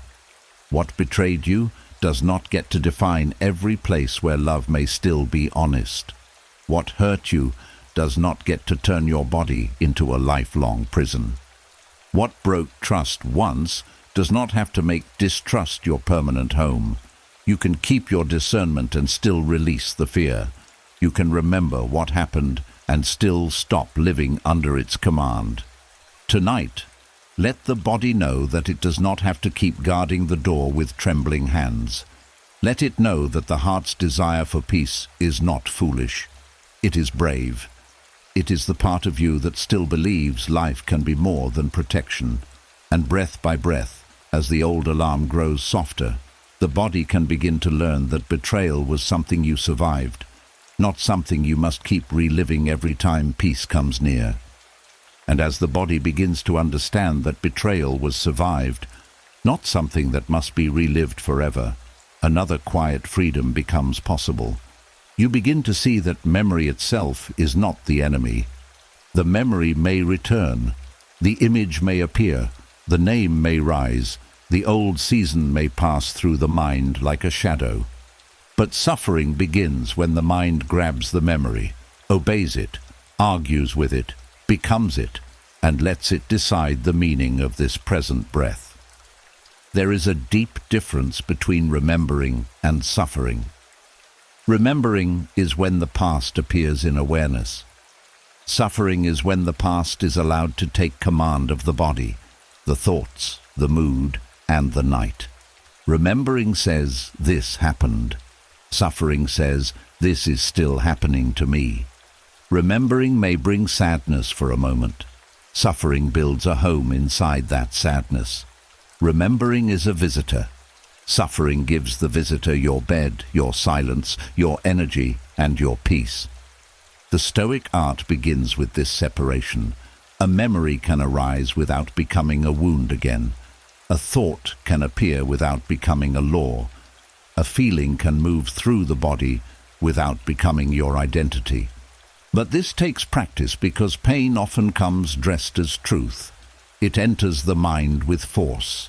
It says, "You are still broken." It says, "You will never be free from this." It says, "This old moment explains your whole life." And if you do not pause, if you do not examine it, if you do not stand back from it, the memory becomes suffering before you even realize you have surrendered. The Stoics taught that impressions are not commands. An impression is the first thing that arrives in the mind. A memory rises. A regret appears. A face returns. A sentence echoes. A feeling moves through the chest. But between the impression and your response, there is a sacred space. That space may be small at first, but it is where freedom lives. In that space you can say, "This is a memory, not a sentence." You can say, "This is pain passing through, not pain taking over." You can say, "I can witness this without becoming it again." This is one of the most powerful things a person can learn before sleep. Because night has a way of making memory feel larger than it is. In the daylight you have movement, work, noise, people, tasks, and responsibilities. But at night the mind has fewer distractions. Old memories may rise from the quiet, and if you do not know how to separate memory from suffering, the bed becomes a place where the past gets loud again. The body lies still, but the mind travels backward. The room is safe, but the nervous system responds as though the old danger has returned. But what if tonight, instead of following the memory, you observed it? What if you treated it like a cloud passing across the sky of the mind?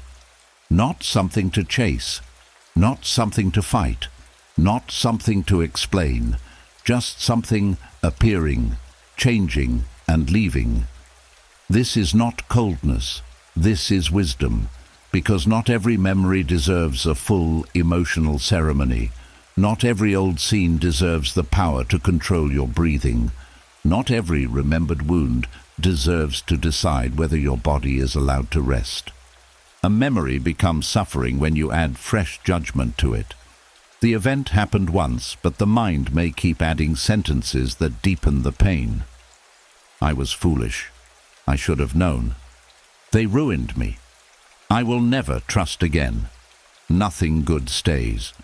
These judgments are what keep the memory alive as suffering. The memory is the spark, but the judgment is the fuel. Without fuel, the fire cannot keep burning in the same way. The Stoic practice is to remove the fuel. You do this by seeing the memory clearly without adding cruelty to it.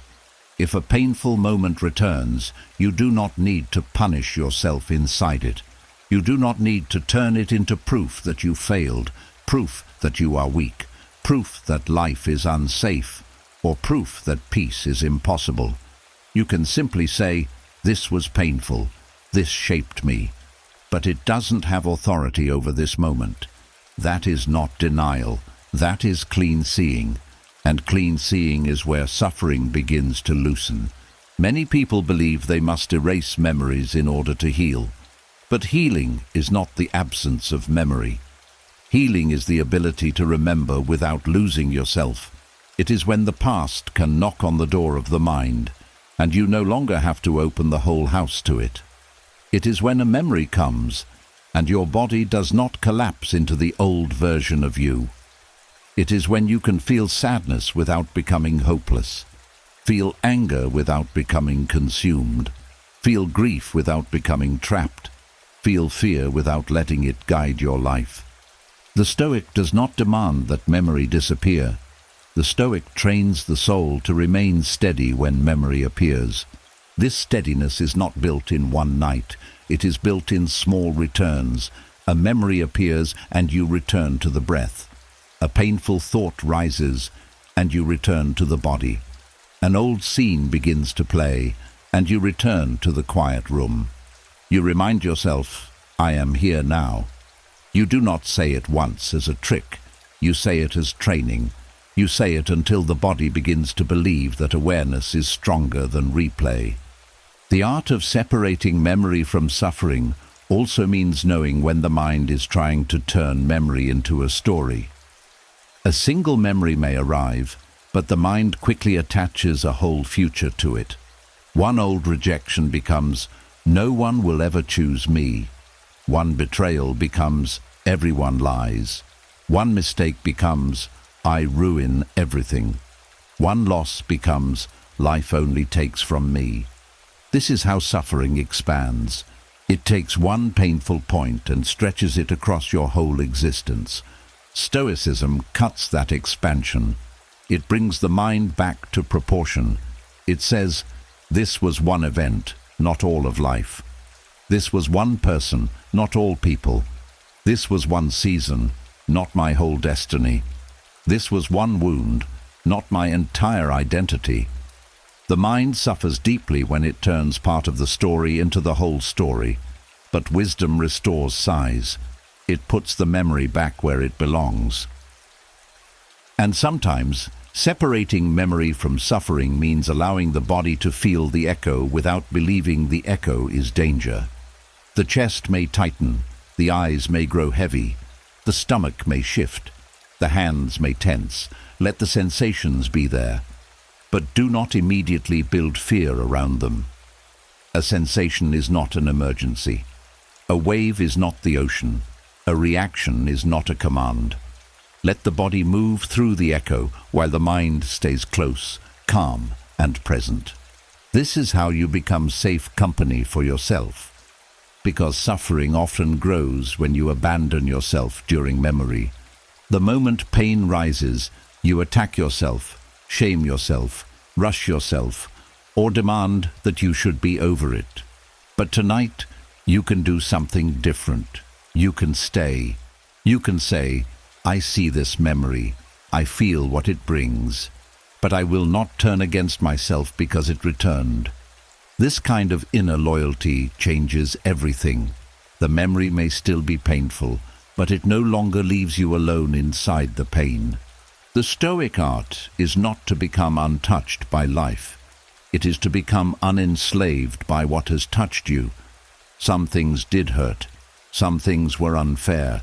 Some things changed the way you saw yourself, people, love, safety, or time. But the question now is not whether the memory exists.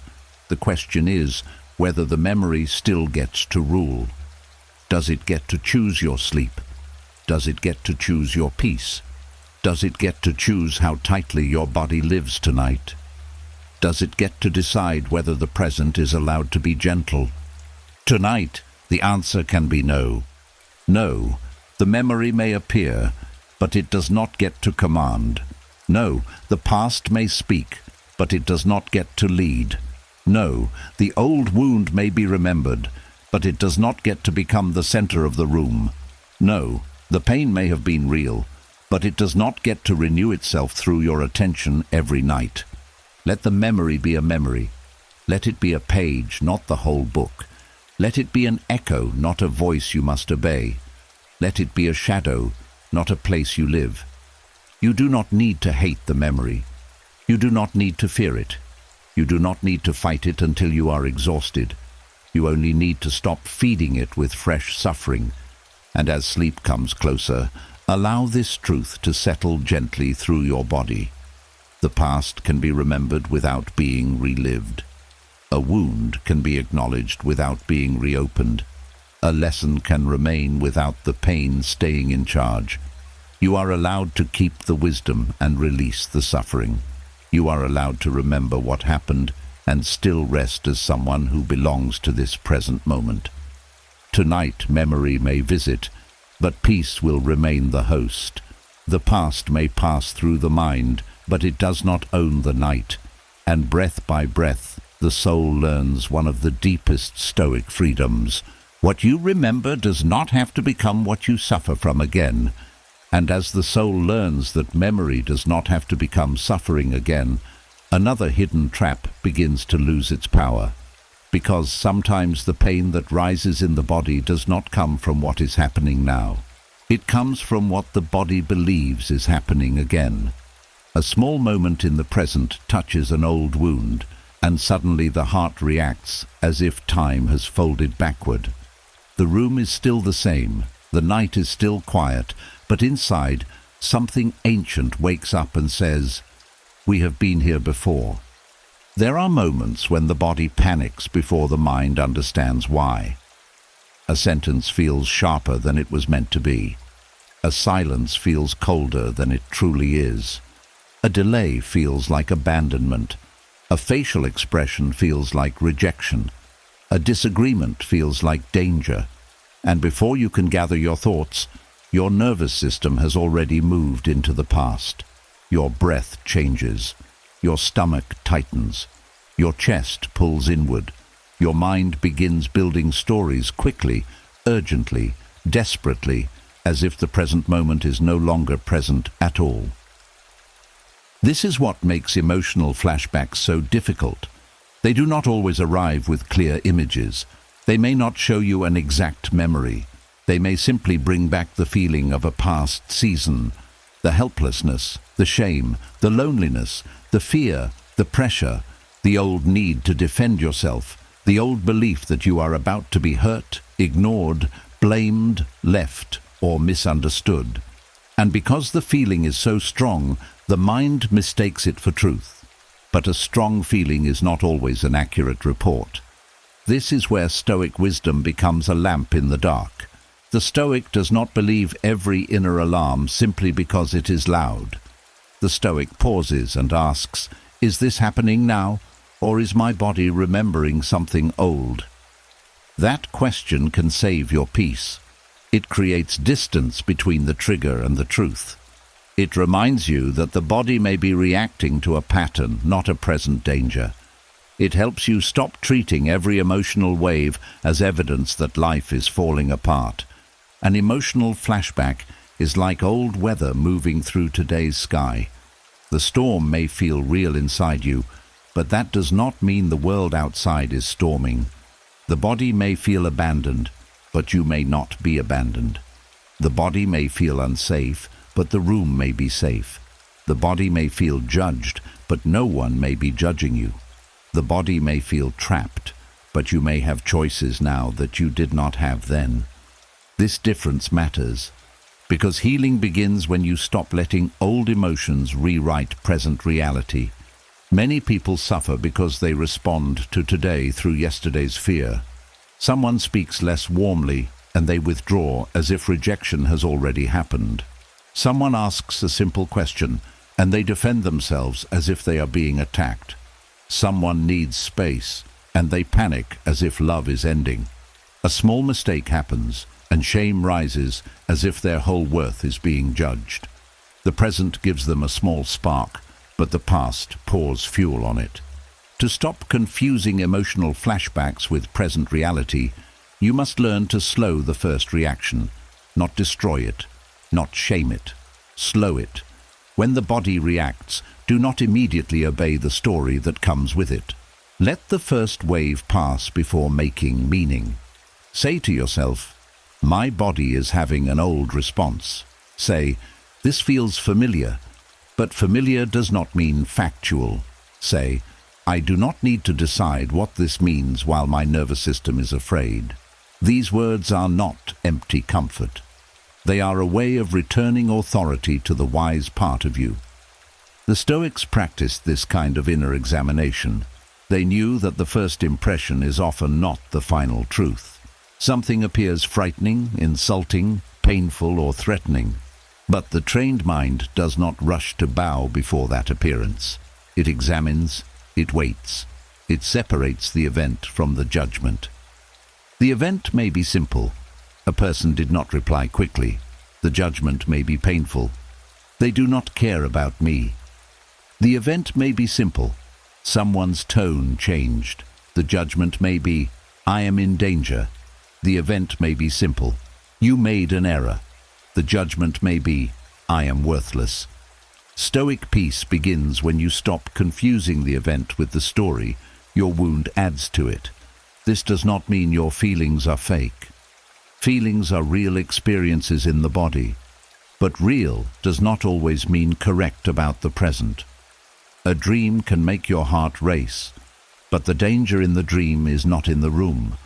In the same way, an emotional flashback can flood the body with fear, but the old danger may not be here. You can respect the feeling without surrendering your judgment to it. You can say, "This fear is real in my body, but I will check whether it belongs to now." That checking is an act of wisdom. Ask yourself, what is actually happening in this moment? Not what am I afraid is happening. Not what did this remind me of. Not what could this become. What is actually happening? Where am I? What do I know for certain? What am I adding from old pain? What choices do I have now? These questions bring the mind out of the old tunnel.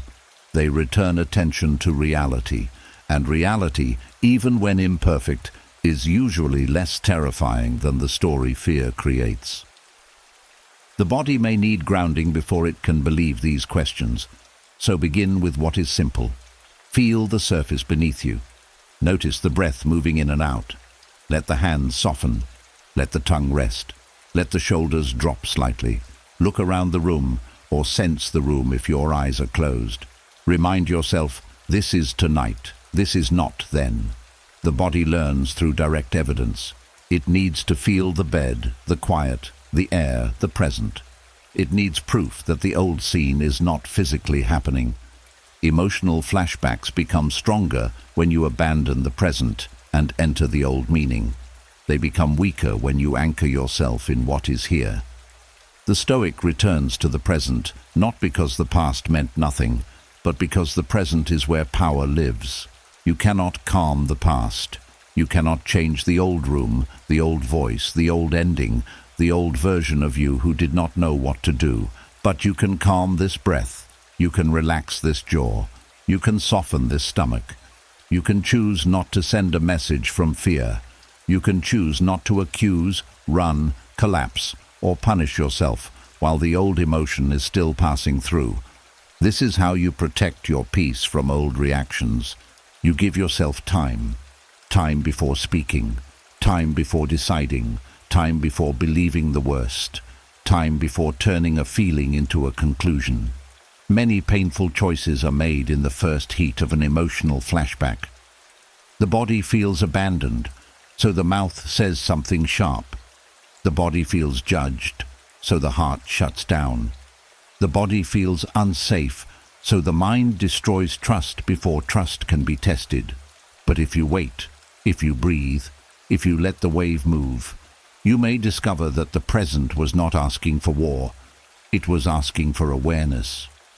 The old version of you may have had to react quickly to survive, but the present version of you can learn to respond slowly in order to heal. And there is dignity in that slowness. There is strength in not letting an old wound grab the steering wheel. There is courage in saying, I feel fear, but I will not let fear decide what is true. There is freedom in saying, this feels like the past, but I am not going to treat it as the past until I have examined it. This is not emotional weakness. This is emotional mastery, not control by force, but guidance through wisdom.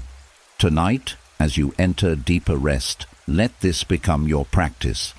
If an old feeling rises, do not panic because it came. Do not call it a sign.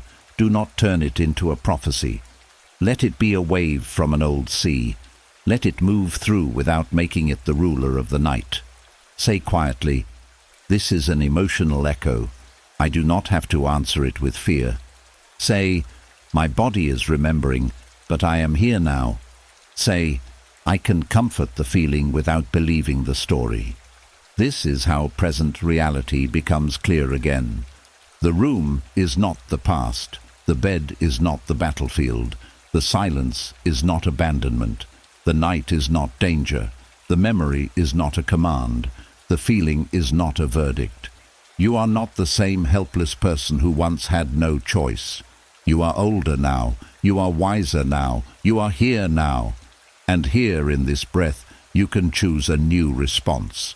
So let the old emotional flashbacks lose their disguise. Let them stop pretending to be reality. Let them be recognized for what they are. Echoes, signals, unfinished waves from a body that is still learning safety. You do not have to hate them. You only have to stop obeying them blindly. And as sleep comes closer, allow this truth to settle deep into the body. Not everything you feel tonight belongs to tonight. Some feelings are visitors from another time. You can receive them gently, but you do not have to give them the keys to your peace. The past may send an echo, but the present is still real. And tonight, reality is simple. You are breathing. You are safe enough to soften. You are allowed to rest without answering every alarm the old wound sends. And as you learn to stop confusing old emotional echoes with present reality, another quiet pattern begins to make sense. Sometimes the body does not react to what a person has done today. It reacts to what they resemble. A tone, a habit, a silence, a certain look in the eyes, a way of pulling away, a way of speaking with coldness, and suddenly, without your permission, your body tightens as if it has recognized an old wound wearing a new face. There are people who enter your life and your mind says, nothing is wrong, but your body says, be careful. Your shoulders rise, your stomach folds inward, your chest closes, your breathing becomes smaller. You may not even know why at first. They may not have harmed you. They may not have said anything serious. Yet something in their energy touches a memory inside you, and the body prepares before the mind can explain. This can feel confusing, especially when you are trying to be peaceful. You may tell yourself, I should not feel this way. You may try to act normal. You may force yourself to stay open. You may even blame yourself for being too sensitive. But the body does not tighten for no reason. It tightens because it is comparing the present with the past. It is searching for patterns. It is asking, have we felt this before? Did this kind of person once bring pain? Did this kind of silence once mean danger? Did this kind of charm once hide betrayal? The body is not trying to ruin your peace. It is trying to protect it. Old wounds often leave behind a kind of inner alarm. Not a clear thought, but a physical warning. If someone reminds your body of a person who once criticized you, your jaw may clench before they even finish speaking. If someone reminds your body of someone who abandoned you, their distance may feel bigger than it really is. If someone reminds your body of someone who manipulated your kindness, Your stomach may tighten when they ask for something. If someone reminds your body of someone who made love feel unsafe, your chest may close the moment closeness begins to grow. This is why the Stoic path requires both wisdom and patience. Wisdom helps you examine what is happening. Patience helps you not shame yourself for the reaction, because if you attack the body for tightening, you create another layer of fear. The body already feels unsafe, and now the mind becomes unsafe too. But when you meet the reaction calmly, you begin to teach the body that it does not have to face old fear alone. The Stoic does not blindly trust every reaction, but the Stoic does not ignore it either. This balance is important. Your body may be sensing something real, or it may be remembering something old. Sometimes both are true.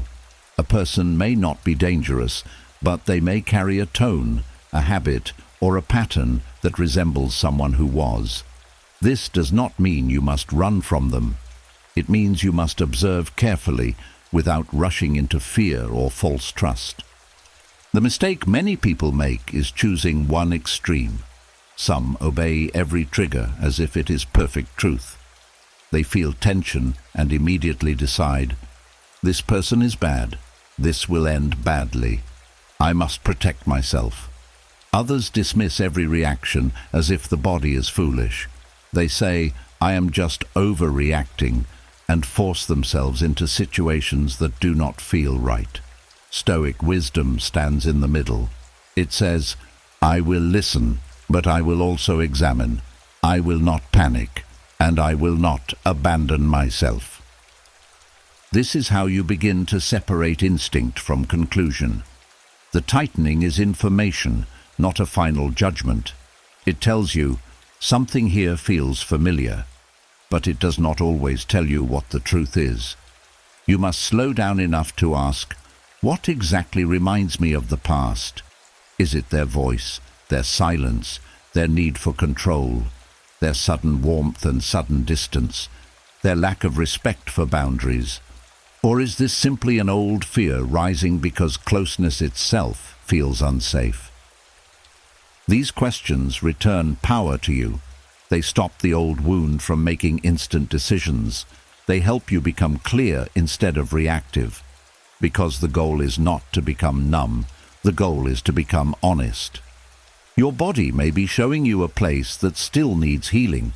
It may also be showing you a person you need to watch with care. Either way, awareness is better than automatic fear. People who remind you of old wounds can become mirrors, not because they are meant to hurt you, but because they reveal what has not yet relaxed inside you.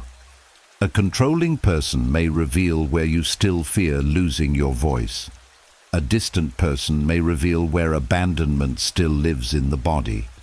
A critical person may reveal where shame still waits to be awakened. An unpredictable person may reveal how much your nervous system still longs for steadiness. And a kind person may even reveal a wound too, because sometimes gentleness feels strange when the body has known too much harm. This is one of the painful parts of healing. Even good things can trigger old fear. A safe person may feel suspicious because your body is not used to safety. Consistency may feel boring because chaos once trained your system to confuse anxiety with connection. Peace may feel empty because conflict once gave your body something familiar to manage. So when your body tightens, do not always assume the present person is wrong. Sometimes the body is simply standing at the doorway between an old life and a new one, unsure whether it can enter. The Stoic way is to remain present at that doorway. You do not need to force yourself to trust immediately. You do not need to reject someone immediately. You do not need to explain every reaction to everyone. You only need to stay awake inside yourself. Notice what happens in your body. Notice what kind of person brings tension. Notice what patterns repeat. Notice whether your body softens after time and evidence, or whether it grows more uneasy. Time reveals what panic cannot. If the body tightens around someone, breathe before you decide. Let the shoulders lower. Let the stomach receive air. Let the jaw soften. Then ask, what is actually happening right now? Are they disrespecting a boundary? Are they making you feel small? Are they using guilt? Are they inconsistent in a way that keeps your nervous system unsettled? Or are they simply touching a memory they did not create? The answer matters, because healing is not about tolerating harm. It is also not about punishing the present for the crimes of the past. This is where character becomes your anchor. The Stoics believed that what matters most is not what others stir in you, but how you choose to respond. Someone may awaken an old wound, but you do not have to become the wounded version of yourself again. You can pause, you can observe, you can set a boundary, you can take space, you can speak clearly, you can decide with dignity, you can protect your peace without turning your heart into stone. Old wounds often want immediate certainty. They want to know now. Is this person safe or unsafe? Will they stay or leave? Will they hurt me or love me? Can I relax or must I run? But life does not always answer that quickly. Some answers come through steady observation. Some answers come through how a person responds when you say no. Some answers come through how they handle your honesty. Some answers come through whether their actions match their words over time. So tonight, you do not need to solve every fear connected to people. You only need to return to yourself. Let your body know that it no longer has to choose between blind trust and total defense. There is another way. Calm observation, clear boundaries, slow trust, gentle awareness. This is how the nervous system learns that protection does not have to look like panic. Your body tightens around people who remind it of old wounds because it remembers the cost of not noticing sooner. It remembers the time you stayed too long, believed too much, ignored too many signs, or silenced your own discomfort. But now, you are not that same person without awareness. You can listen earlier. You can pause sooner. You can leave when something truly violates your peace. You can stay open when something is only unfamiliar, not unsafe. And as sleep comes closer, let this truth settle softly in the body. Not everyone who reminds you of the past is the past. Not every trigger is a warning of danger. Not every tightness is proof that harm is coming. Sometimes it is only an old wound asking for your presence. Sometimes it is a wise signal asking for your attention. And sometimes it is the body learning, slowly, how to tell the difference. Tonight, you do not have to fear the tightening. You can listen to it. You can breathe through it. You can thank the body for trying to protect you while reminding it that wisdom is here now. You are not helpless. You are not blind. You are not trapped in old patterns. You can meet people with open eyes and a steady heart. You can carry discernment without carrying fear. You can protect your peace without living in suspicion. And little by little, the body can learn that old wounds may speak, but they no longer have to choose who you become around others. And as the body learns that old wounds do not have to decide who you become around others, the mind is invited into a deeper kind of freedom. Because pain may still rise, a memory may still touch the heart, a feeling may still move through the chest like a quiet storm, but Stoicism teaches that you do not have to become every feeling that visits you. You can witness pain without wearing it as your face, your name, your future, or your truth. There is a moment in every painful emotion where the soul stands at a doorway. On one side is awareness, on the other side is identification. Awareness says, pain is here. Identification says, I am pain. Awareness says, this hurts. Identification says, this is who I am now. Awareness allows the feeling to move. Identification builds a home inside it. And many people suffer not only because pain visits them, but because they move into the pain and forget there is a self beyond it. The Stoics understood this quiet danger. They knew that the mind can be carried away by impressions. A thought enters, and suddenly the whole inner world follows it. A memory appears, and the body tightens. A fear rises, and the mind begins predicting disaster. A wound is touched, and the person forgets the present moment. They do not simply feel pain. They become pain's servant. They speak from it. They decide from it. They sleep beside it. They wake up under it. But pain is not a ruler unless you give it the throne. To witness pain means to create a small space between what you feel and who you are. It means you stop saying, "I am ruined," and begin saying, "A feeling of ruin is passing through me." You stop saying, "I am hopeless," and begin saying, "Hopelessness is here, but it is not the whole truth." You stop saying, "I cannot survive this," and begin saying, "My body is remembering a time when survival felt uncertain." That small change in language may seem simple, but it is powerful. It returns you from the storm back to the one watching the storm. This is not pretending. It is not emotional numbness. It is not acting like pain does not matter. Stoicism is not the art of becoming stone. It is the art of becoming steady. A stone cannot feel, but a steady soul can feel deeply without being destroyed by what it feels. That is the difference. The Stoic does not deny tears. The Stoic does not shame sorrow. The Stoic does not run from grief. The Stoic simply refuses to let pain take over the whole command center of the mind. Pain often becomes dangerous when it speaks in absolutes. It says, "This will never end." It says, "No one understands." It says, "You are alone." It says, "You will always be this way." It says, "The past has damaged you beyond repair." And because pain speaks with emotional force, the mind may mistake its voice for wisdom. But loudness is not truth. Intensity is not accuracy. A feeling can be powerful and still incomplete. This is why the Stoic pauses. The pause is sacred. The pause says, "Before I believe this pain, I will observe it." The pause says, "Before I obey this feeling, I will examine it." The pause says, "Before I call this moment my identity, I will remember that I am the one aware of it." Without the pause, pain becomes action too quickly. It becomes a message sent in fear, a wall built around the heart, a harsh word spoken from an old wound, a night lost to thoughts that never bring peace. But with the pause, pain becomes something you can hold without becoming its prisoner.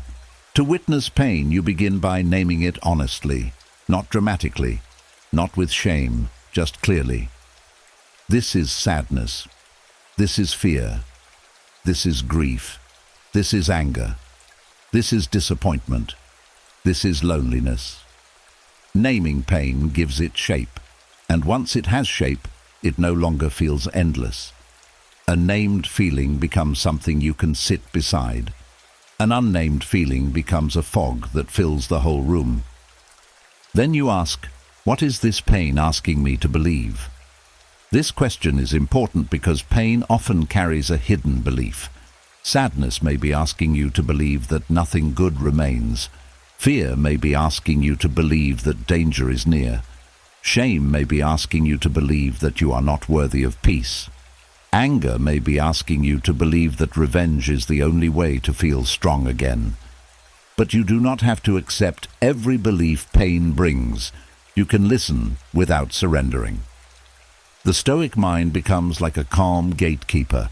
It does not attack the feeling. It does not invite every thought inside either. It stands with dignity and says, "You may pass through, but you may not rule here."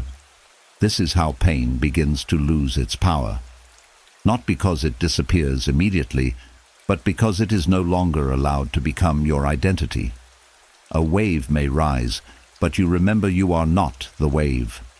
A memory may return, but you remember you are not the memory. A wound may ache, but you remember you are not the wound. You are the awareness that can notice all of these things. You are the deeper life beneath the passing weather. And this deeper life is where peace begins. When you witness pain, the body also changes. The chest no longer has to tighten as if every emotion is danger. The stomach no longer has to turn every feeling into fear. The jaw no longer has to lock around every unspoken truth. The shoulders no longer have to carry every sorrow as if letting it move would mean losing control. The body learns that a feeling can be felt without becoming a threat. It learns that pain can pass through without destroying the house. Many people are afraid to witness pain because they think it will swallow them. They believe that if they turn toward the feeling, it will become too much. So they distract, avoid, suppress, perform, or stay busy. But avoided pain does not leave. It waits. It shows up at night. It enters the body. It tightens the breath. It becomes irritability, exhaustion, numbness, or restlessness. What is not witnessed often becomes repeated. But when pain is witnessed with calm attention, it begins to move. It does not need to scream as loudly because someone is finally listening. It does not need to hide in the body because awareness has opened the door. It does not need to become your whole personality because you are no longer abandoning yourself when it appears. This is one of the deepest gifts of Stoicism. It teaches you to become present without being possessed. Tonight, if pain rises, do not rush to explain it. Do not turn it into a story. Do not ask it to disappear before you allow yourself rest. Simply notice it. Let it be there without making it your master. Say gently, "Pain is here, but I am also here."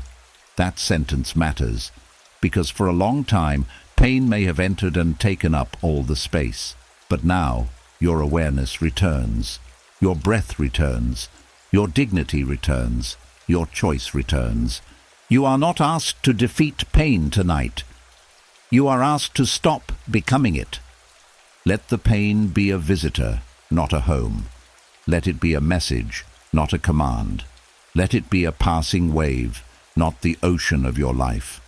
Let it show you where tenderness is needed, where wisdom must grow, where the body still needs safety, where the heart still needs patience. But do not let it rename you. The Stoic art of witnessing pain is the art of staying seated within yourself while the old storms move through. It is the discipline of saying, "This hurts, but I will not let it turn me against life." It is the courage to say, "I can feel this and still remain whole." It is the wisdom to say, "I am not what happened inside me. I am the one learning how to meet it." And as sleep comes closer, allow this truth to settle through every quiet part of you. Pain may visit tonight, but it does not own tonight. Sorrow may pass through, but it does not become your name. Memory may rise, but it does not become your prison. You can witness what hurts without becoming what hurt you. You can feel deeply and still remain free. You can let the storm move through the sky of the mind, while the deeper self stays still, steady, and untouched beneath it all. And as the mind learns to witness pain without becoming pain, another tender truth begins to rise in the silence. Some pain returns at night, not because you are weak, not because you have failed to heal, and not because the past wants to punish you. It returns because grief that was never fully heard will keep searching for a quiet place to speak. And often, the first place quiet enough is the night. There is a kind of grief that does not cry loudly in the beginning. It waits. It hides behind responsibility, work, family, duties, survival, and the simple need to keep going. In the daylight, you may be able to function. You answer messages. You smile when needed. You do what life asks. You carry yourself like someone who has accepted what happened. But when the world becomes silent, when no one needs your strength, when the body finally stops moving, the grief that was pushed aside begins to knock again. Not because it wants to destroy your peace, but because it was never given a safe place to finish speaking. Unfinished grief is not always about death. Sometimes it is grief for a version of life you thought you would have, grief for a relationship that changed, grief for a childhood that did not protect you, grief for a home that never felt safe, grief for the person you had to become too early, grief for the love you gave that was not returned with care, grief for the apology that never came, grief for the years you spent surviving when you should have been living softly. And because this grief has no funeral, no clear ending, and sometimes no one around you who fully understands it, the body carries it privately. It becomes a heaviness in the chest, a tiredness behind the eyes, a sudden ache when the night becomes still, a quiet sadness that rises without warning, as if something inside you is asking, "Can we feel this now?" The Stoic path does not tell you to run from that question. It does not tell you to bury grief under false strength. True Stoicism is not emotional denial. It is emotional honesty guided by wisdom. It teaches you to stand before what hurts without surrendering your whole life to it. It teaches you to say, "This sorrow is here, but it is not my master. This loss is real, but it is not the end of my dignity. This ache is deep, but I can meet it without disappearing inside it." Many people misunderstand grief because they expect it to move in a straight line. They think time alone should make it smaller. They think once they have gone through the hard days, the body should stop remembering. But grief does not obey the clock. It moves like waves. It can be quiet for weeks, then rise in one lonely evening. It can hide during a busy season, then return when the room becomes still. It can soften, then ache again. This does not mean you are going backward. It means something inside you is still being integrated. At night, distractions fall away. The phone becomes quiet. The streets become still. The roles you play during the day loosen. And without all that noise, the soul has room to show what it has been carrying. This is why grief often returns before sleep. Not because night is cruel, but because night removes the things you use to avoid yourself. In the silence, there is nothing left to outrun. The heart finally has your attention. And if you meet that grief with fear, it grows stronger. If you say, "Why is this still here?" it feels rejected. If you say, "I should be over this," it feels ashamed. If you try to push it down every time it rises, it learns that it must return louder next time. But if you meet it with calm presence, something changes. You do not have to solve it. You do not have to explain it. You do not have to turn it into a whole story. You simply say, "I see you. I know something was lost. I know something still hurts." That sentence alone can soften places force could never reach. The Stoics understood that loss is part of being human. They did not pretend life would never take from us. They trained the mind to hold what is temporary with tenderness, not possession. They knew that everything we love is mortal, changing, passing, and uncertain. But they also knew that fearing loss every day does not protect us from pain. It only steals the peace of the present. So when grief returns, the Stoic does not ask, "How do I erase this?" The Stoic asks, "How do I honor what was lost without losing myself too?" That is the real art, because unfinished grief often becomes suffering when it turns into resistance. You resist the truth that something changed. You resist the fact that someone is gone, or different, or no longer part of your life in the same way. You resist the version of yourself that had to live through it. You resist the softness that grief brings because you fear it may make you weak. But grief is not weakness. Grief is love, meaning, attachment, memory, and expectation passing through the body. It hurts because something mattered. The danger is not grief itself. The danger is building a permanent identity around grief. The danger is allowing loss to convince you that life has nothing more to give. The danger is letting one absence become the ruler of every remaining moment. This is where Stoicism brings you back. It reminds you that pain may be part of life, but it does not have the right to consume all of life. What was lost matters, but what remains also matters. Tonight, if unfinished grief returns, do not treat it like an intruder. Treat it like a tired part of you looking for warmth. Let it sit beside your breath. Let it be felt in small, gentle ways. If tears come, let them come without turning them into a problem. If no tears come, do not force them. Some grief leaves through crying, some leaves through breathing, some leaves through silence, some leaves through finally admitting, "That hurt me more than I allowed myself to know."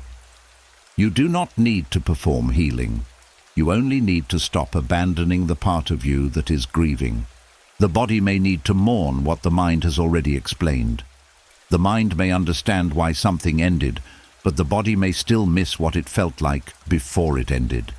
The mind may accept that life changed, but the body may still ache for the safety, the voice, the home, the dream, the person, or the version of yourself that no longer exists. Acceptance in the mind does not always mean completion in the heart.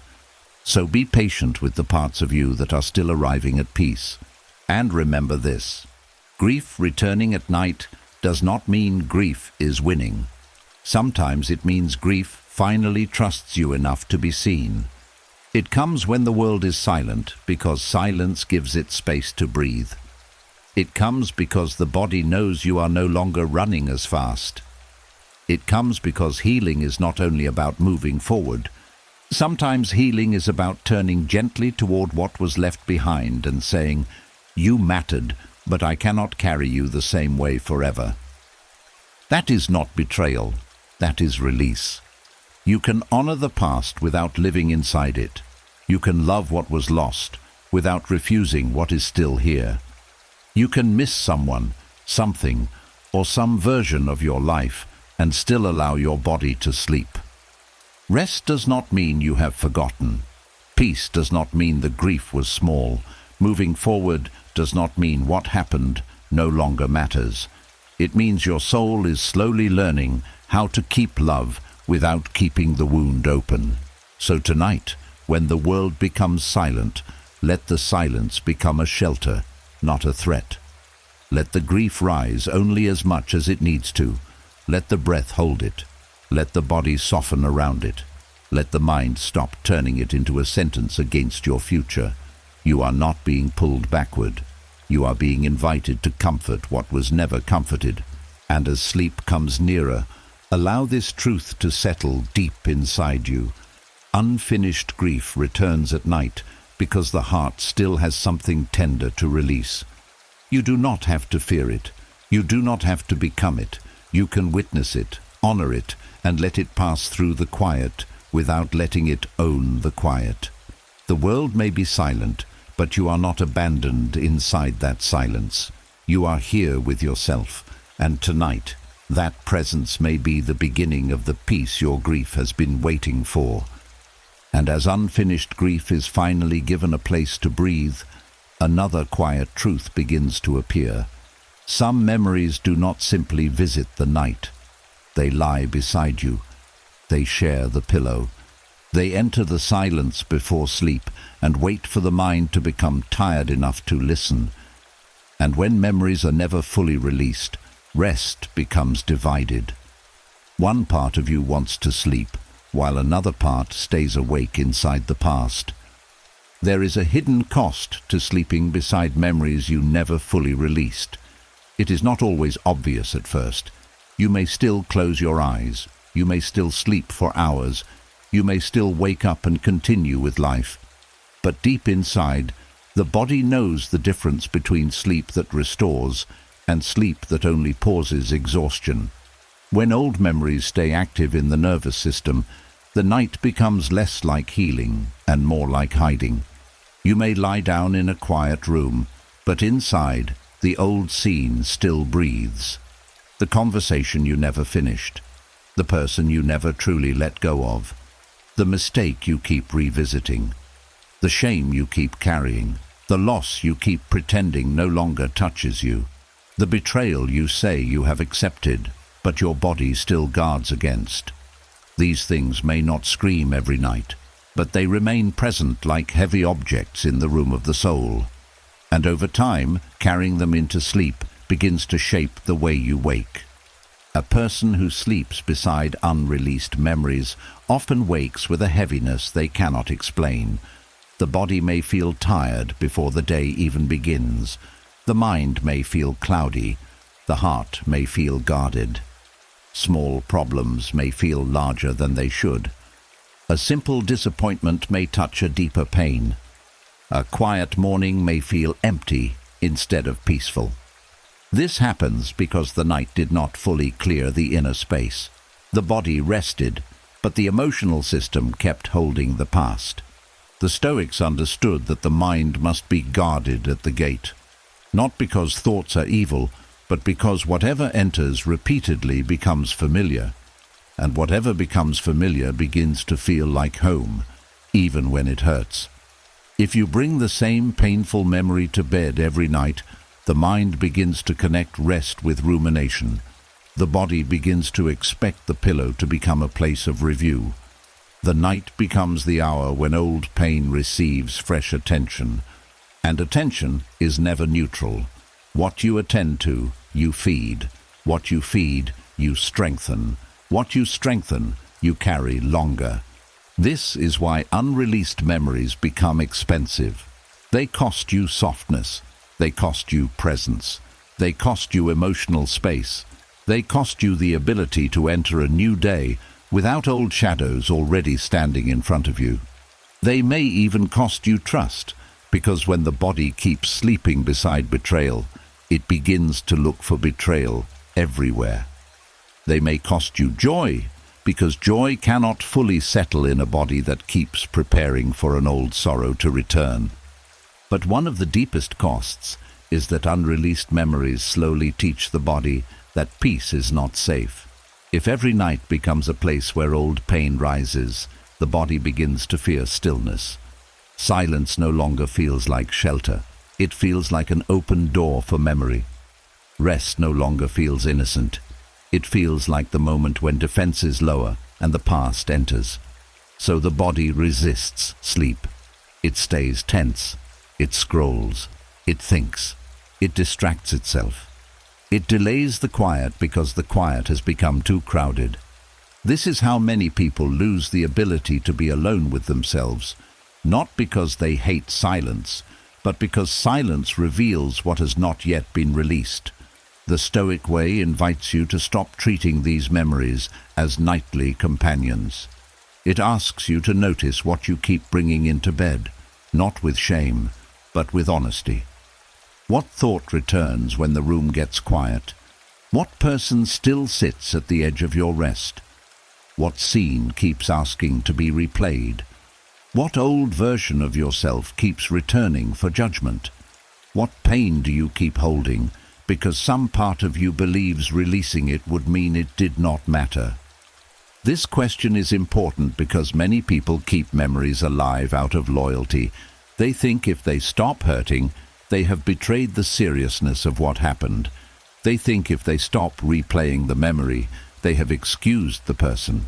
They think if they sleep peacefully, they have abandoned the wounded part of themselves. But peace is not abandonment. Peace is care. Rest is not denial. Rest is repair. Releasing a memory does not mean deleting its meaning. It means removing its authority over your body. A memory can remain as wisdom without remaining as weight.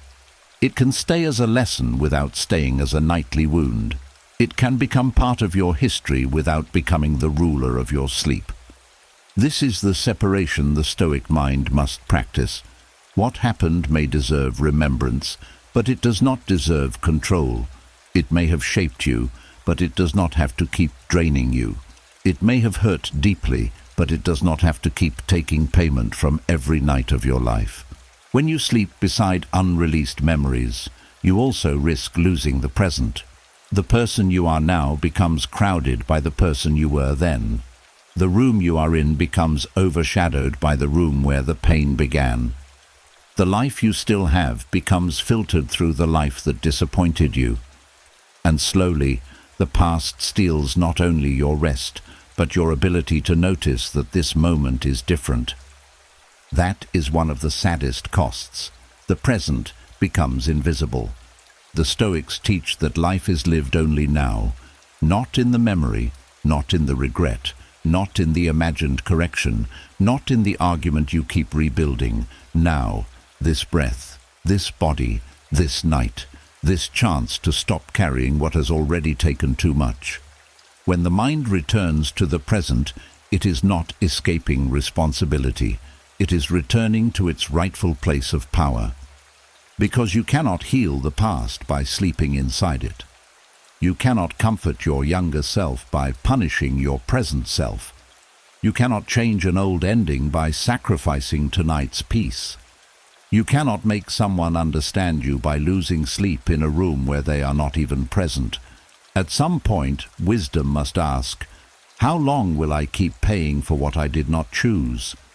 This does not mean release happens all at once. Some memories have roots.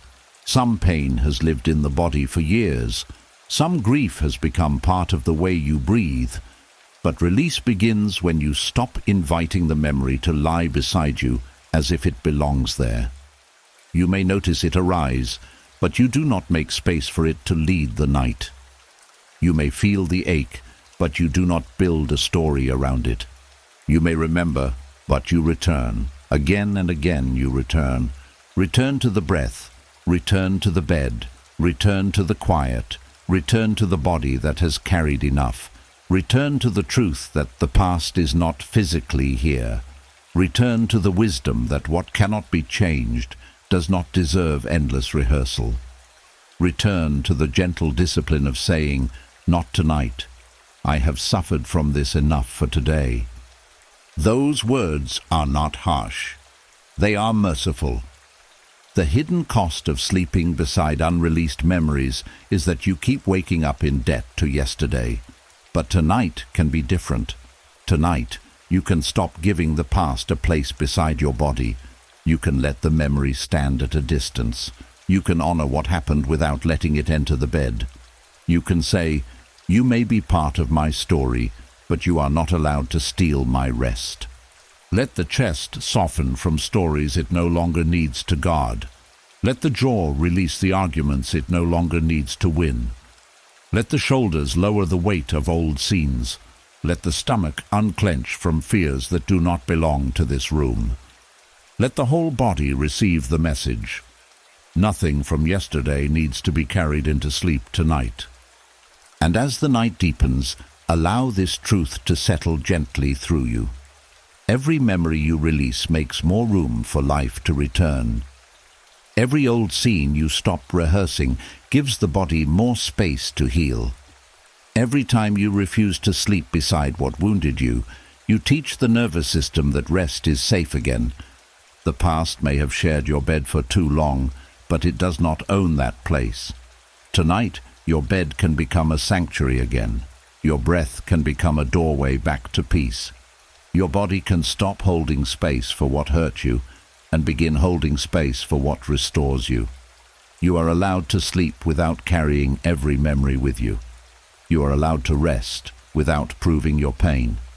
You are allowed to wake tomorrow not as someone still lying beside the past, but as someone who finally began to leave it where it belongs. And as the body begins to stop sharing its resting place with unreleased memories, another painful truth becomes ready to soften. Because many people are not only carrying what happened to them, they are punishing themselves for what someone else caused.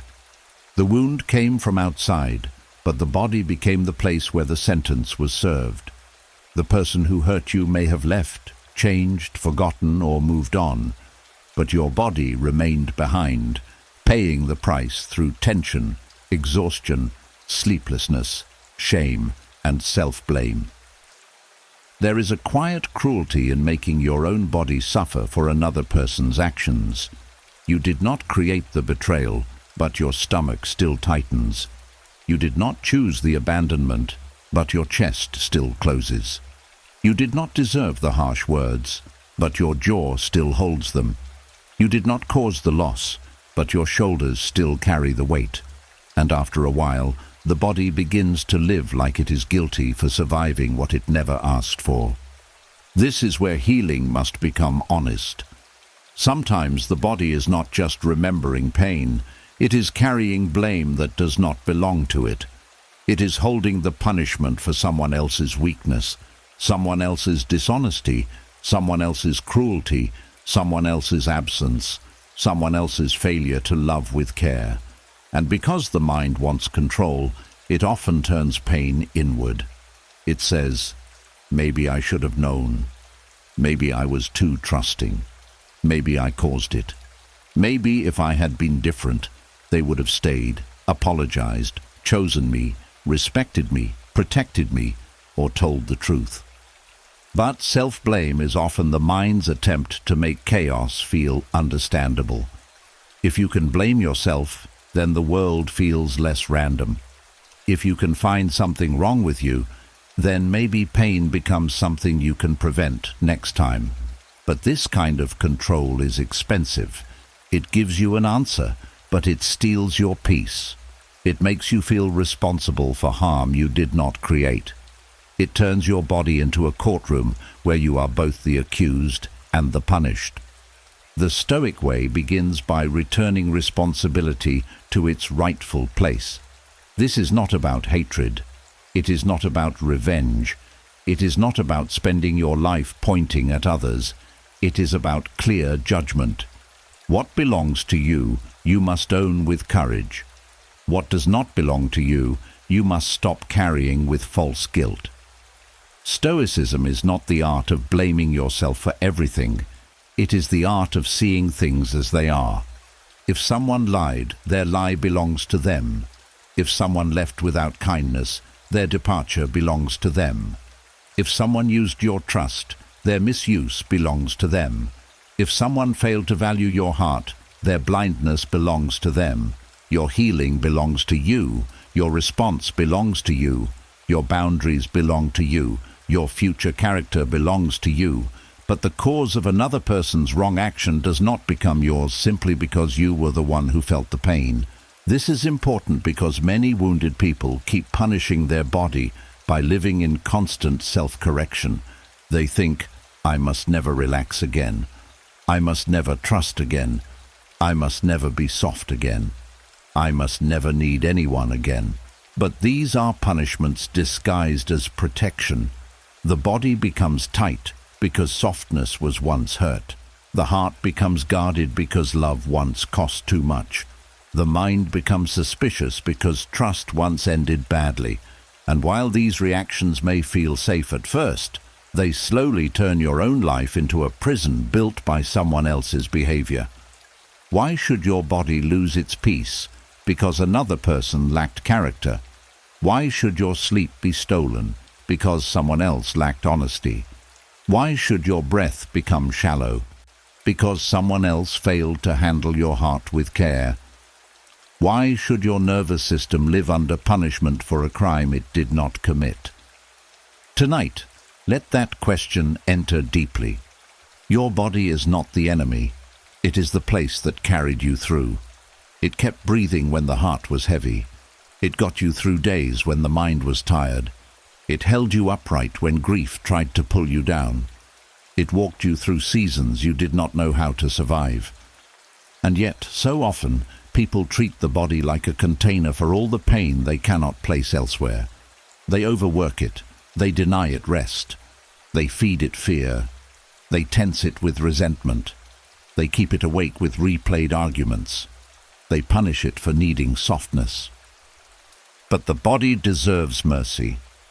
The Stoics believed that your power lives in how you respond now, not in what others once did. And one of the strongest responses you can choose is to stop harming yourself in the name of what harmed you. To stop abandoning your body because someone abandoned you. To stop speaking cruelly to yourself because someone once spoke without tenderness. To stop making your muscles carry anger because another person never carried accountability. To stop letting your health, sleep, and peace become the place where old injustice keeps collecting payment. This does not mean you pretend the pain was small. It means you stop making yourself the battlefield. You can acknowledge the wound without turning your body into a weapon against yourself. You can say, "What happened hurt me," without saying, "I must now live as someone permanently damaged." You can say, "That person failed me," without saying, "I am unworthy." You can say, "I wish it had been different," without forcing your body to remain tense until the past obeys your wish. There is a gentle practice that begins here. When the body tightens, instead of asking, "What is wrong with me?" ask, "What am I still making my body carry?" When shame rises, ask, "Whose action am I taking responsibility for?" When the chest feels heavy, ask, "Am I punishing myself for being hurt?" When the jaw clenches, ask, "Am I still arguing with someone who is not here?" When the stomach turns, ask, "Am I trying to prevent future pain by hurting myself in advance?" These questions are not meant to blame you. They are meant to free you. Because the body often believes punishment is preparation, it thinks if it stays tense enough, maybe pain will not return. If it stays alert enough, maybe betrayal will be spotted early. If it stays guarded enough, maybe abandonment will not destroy you again. But punishment does not create safety. It only keeps the wound active. Safety comes from awareness, boundaries, discernment, self-trust, calm attention, the ability to leave what harms you without becoming hard toward everything that does not. You can protect yourself without punishing yourself. That is a lesson many people were never taught. You can be careful and still breathe deeply. You can be wise and still soften your shoulders. You can remember what happened and still let your stomach unclench. You can set boundaries and still sleep peacefully. You can refuse to be used again without refusing tenderness forever. You can learn from pain without letting pain become your daily posture. Tonight, give your body back its innocence.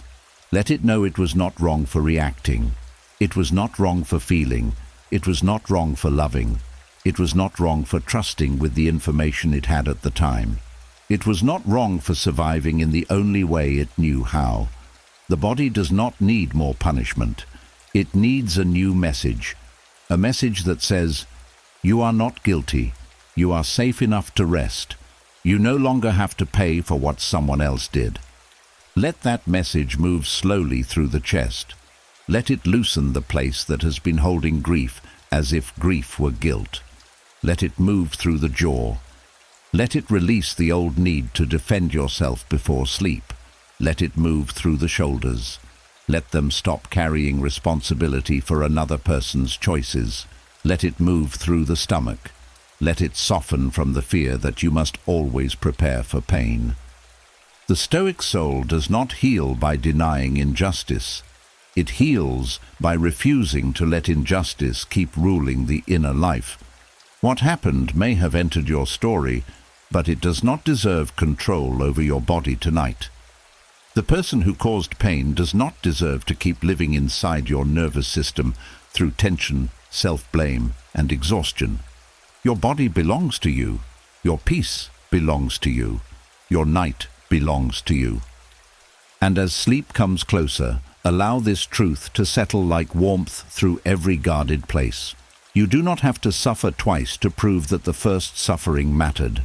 You do not have to keep punishing your body for what someone else caused. You can hold the lesson without holding the blame. You can carry wisdom without carrying shame. You can rest without giving the past permission to keep collecting from your flesh, your breath, and your peace. Tonight, let the punishment end. Let the body be forgiven for surviving. Let the heart be forgiven for trusting. Let the mind be forgiven for not knowing then what it knows now. And little by little, breath by breath, let your body return to its true purpose. Not to carry someone else's failure forever, but to carry you gently into the rest, safety, and life that are still waiting beyond the wound. And as the body begins to stop punishing itself for what someone else caused, the mind may still try one last familiar habit. It may return to the past, not to live there, but to question it, to search it, to ask why, to ask how, to ask what it meant, to ask what you missed, to ask what would have happened if one detail had changed. But the more you demand answers from something that cannot speak back with mercy, the heavier it becomes. Some pain grows because the mind keeps questioning a closed door. You stand before what happened and ask, why did they do that? Why did life allow it? Why did I not see it sooner? Why did I have to carry this? Why did it end like that? And at first, these questions feel natural. They feel like the path to healing. They feel like if you can just understand the reason, the pain will finally loosen. But sometimes, the search for answers becomes another way of staying attached to the wound. The past becomes heavier when you keep asking it for answers, because the past can only give you fragments. It can show you what happened, but it cannot always give you the peace you're asking from it. It can show you the words, the choices, the silence, the ending, the mistake, the betrayal, the loss. But it cannot always explain the heart of another person. It cannot always reveal the hidden meaning behind suffering. It cannot always give you a clean reason that satisfies the ache inside you. And when the mind keeps asking what the past cannot answer, it grows tired, frustrated, and trapped. This is one of the quiet ways overthinking disguises itself as healing. It says, I am just trying to understand. But beneath that sentence, the soul may be begging for control, because if you can understand exactly why something happened, maybe it will feel less frightening. If you can explain every detail, maybe you will never be hurt that way again. If you can find the moment everything went wrong, maybe you can stop blaming yourself. But not every wound becomes lighter through more analysis. Some wounds become lighter only when you stop making understanding a condition for rest. The Stoics were deeply interested in reason, but they also understood the limit of reason. Wisdom is not asking endless questions. Wisdom is knowing which questions still serve life and which questions only keep pain alive. A useful question brings clarity. A harmful question keeps you circling. A useful question says, what can I learn from this?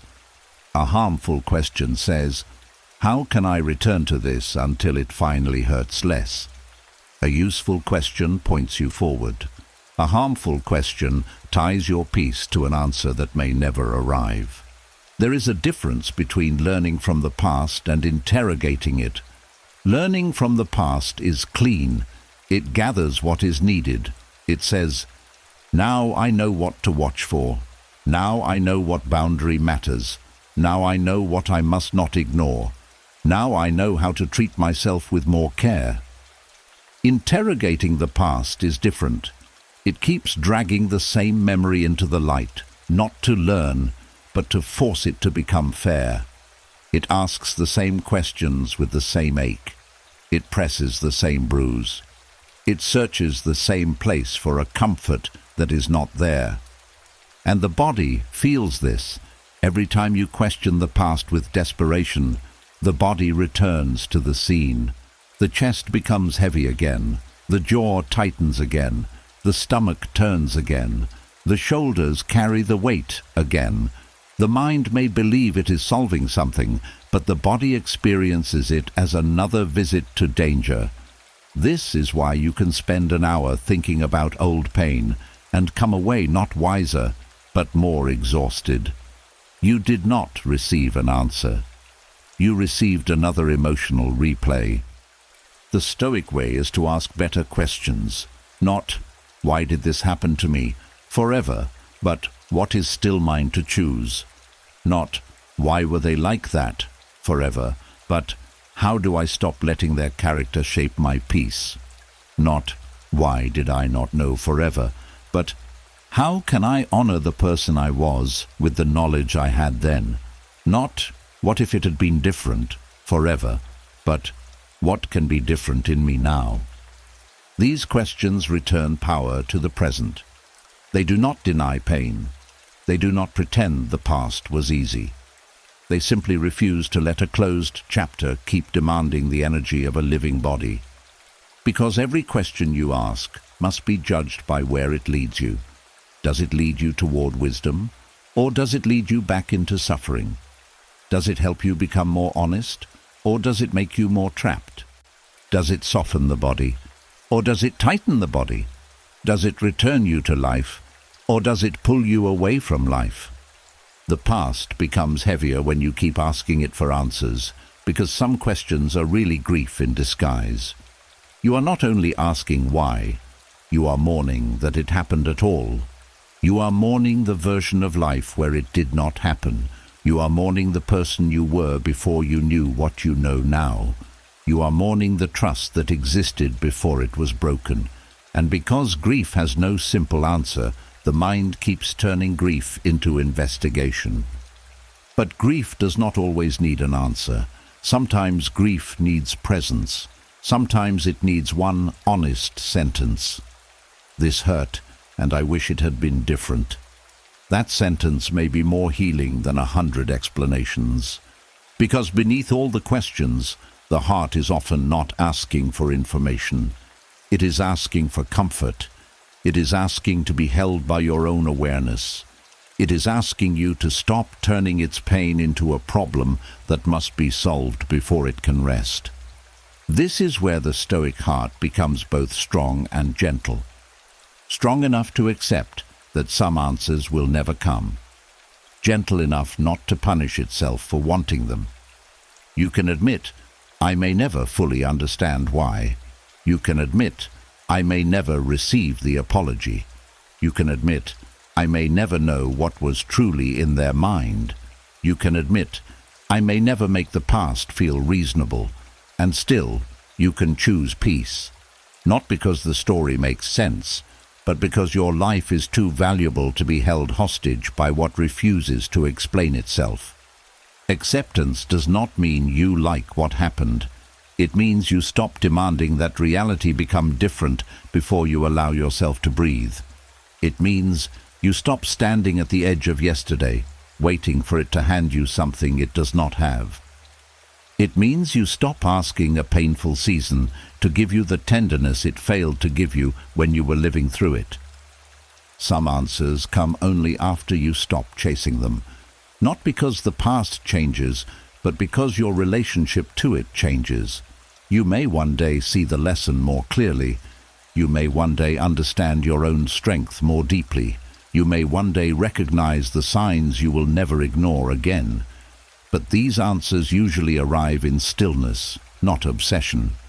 They arrive when the mind is no longer begging. They arrive when the body is no longer tense. They arrive when the soul has stopped kneeling before the wound. Tonight, let the questioning soften. Let the mind stop asking the past to justify itself. Let the body stop being dragged back into old rooms for another round of investigation. Let the breath return you to what is simple. You are here. The old moment is not here. The question may remain, but it does not have to rule. The answer may be absent, but peace can still be present. You do not need to know every reason before you are allowed to rest. You do not need to understand every betrayal before your chest can loosen. You do not need to explain every loss before your shoulders can lower. You do not need to solve every painful season before your body can sleep. Some things are released, not because they were answered, but because you finally stopped asking them to give you back what they took. And as sleep comes closer, allow this truth to settle quietly inside you. The past becomes heavier when you keep asking it for answers it cannot give. So tonight, ask less from yesterday. Ask more from this breath. ask less from the wound. Ask more from wisdom. Ask less from the people who hurt you. Ask more from the dignity still alive within you. Let the unanswered stay unanswered for now. Let the closed door remain closed. Let the old story lose its power to demand your attention. You have questioned the pain enough. You have searched the memory enough. You have carried the why long enough. Now let the body feel the freedom of not needing to know everything before it can rest.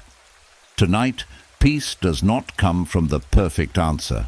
Peace comes from the quiet decision to stop giving your life to the question. And as the mind begins to stop demanding answers from the past, the body is invited into a softer kind of wisdom. Because there comes a point in healing where understanding is no longer the door. Rest is. You may not know why everything happened. You may not understand every silence, every loss, every betrayal, every delay, every wound, or every strange turn life took. But the body does not need perfect explanation before it deserves peace. Sometimes the most stoic thing you can do is let the body rest before the mind understands everything. There is a tiredness that comes from trying to make sense of too much. You lie down at night, but the mind keeps working like a tired servant that does not know it is allowed to stop. It searches the past. It studies the faces. It reopens old conversations. It tries to connect every detail. It wants the full reason, the hidden meaning, the missing answer, the perfect explanation that will finally make the pain feel fair. But some pain does not become fair through understanding. Some pain only becomes lighter when the body is no longer forced to carry the mind's endless search. You do not need to solve your entire life before you are allowed to sleep. That sentence may feel simple, but for many people it feels almost forbidden, because they have trained themselves to believe rest must be earned by clarity.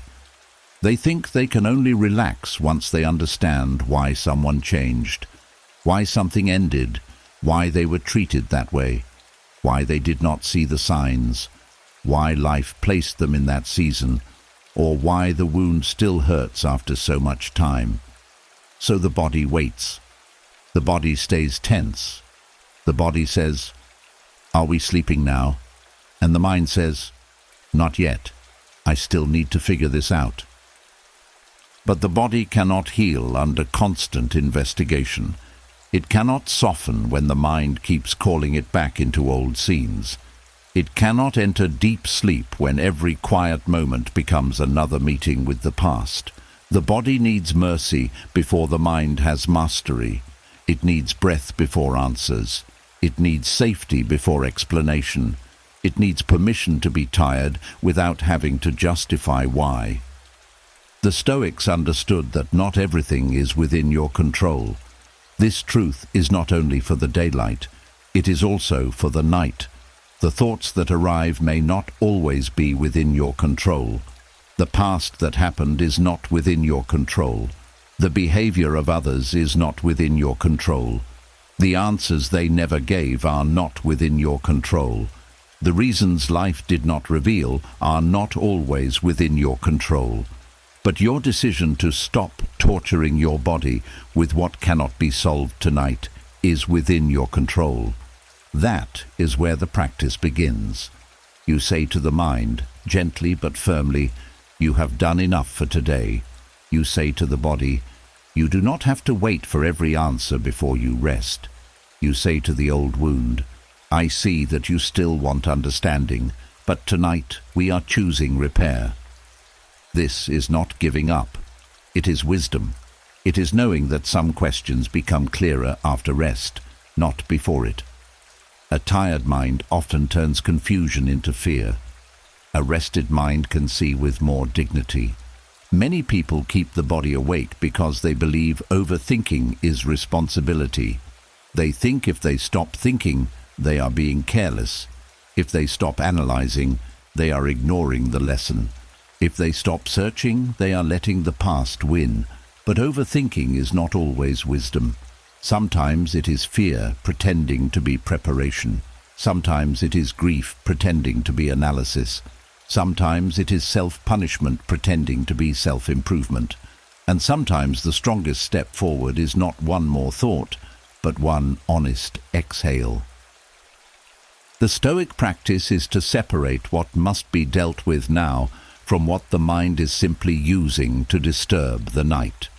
If there is a real action to take, it can be taken when the day returns. If there is a lesson to write down, it can wait until morning. If there is a conversation to have, it does not need to happen inside your head at midnight. If there is a decision to make, it will not become wiser because your body is exhausted. There are very few problems that become clearer when the nervous system is tense and the heart is tired. Rest is not the enemy of responsibility. Rest is what makes responsibility possible. A body that never rests becomes reactive. It sees danger where there is only discomfort. It hears rejection where there is only silence. It treats every small problem like a threat. It mistakes old fear for present truth. And then the mind says, "See, we must keep thinking." But the truth is the opposite. The body needs rest so the mind can stop making shadows look like enemies. To let the body rest before the mind understands everything is to practice trust, not blind trust in people, not blind trust that life will always be gentle, but trust in the order of your own healing. Trust that you do not need to force every answer tonight. Trust that your worth does not depend on solving every wound. Trust that the body has carried enough and deserves care now, not after the mind finishes its endless work. This kind of trust is quiet. It does not announce itself. It may begin with relaxing the jaw before the question is answered, lowering the shoulders before the regret is explained, letting the stomach soften before the future is certain, allowing the chest to open before the old pain makes sense. These small acts teach the nervous system something powerful. Peace does not have to wait for perfect understanding. The mind may resist this. It may say, "But what if I forget something important?" You can answer, "What is truly important will return when I have strength." It may say, "But I need closure." You can answer, "Rest can be part of closure." It may say, "But I still do not understand." You can answer, "I am allowed to rest while understanding is still unfinished." These answers are not weak. They are disciplined. They are the voice of inner leadership. Because the mind is a wonderful servant, but a cruel master when it is afraid. If you let it rule the night without wisdom, it will keep opening doors the body is too tired to walk through. It will keep asking questions the heart is too tender to hold. It will keep demanding explanations from memories that have no kindness left to give. So the Stoic soul steps in and says, "Enough for tonight. We return to the breath."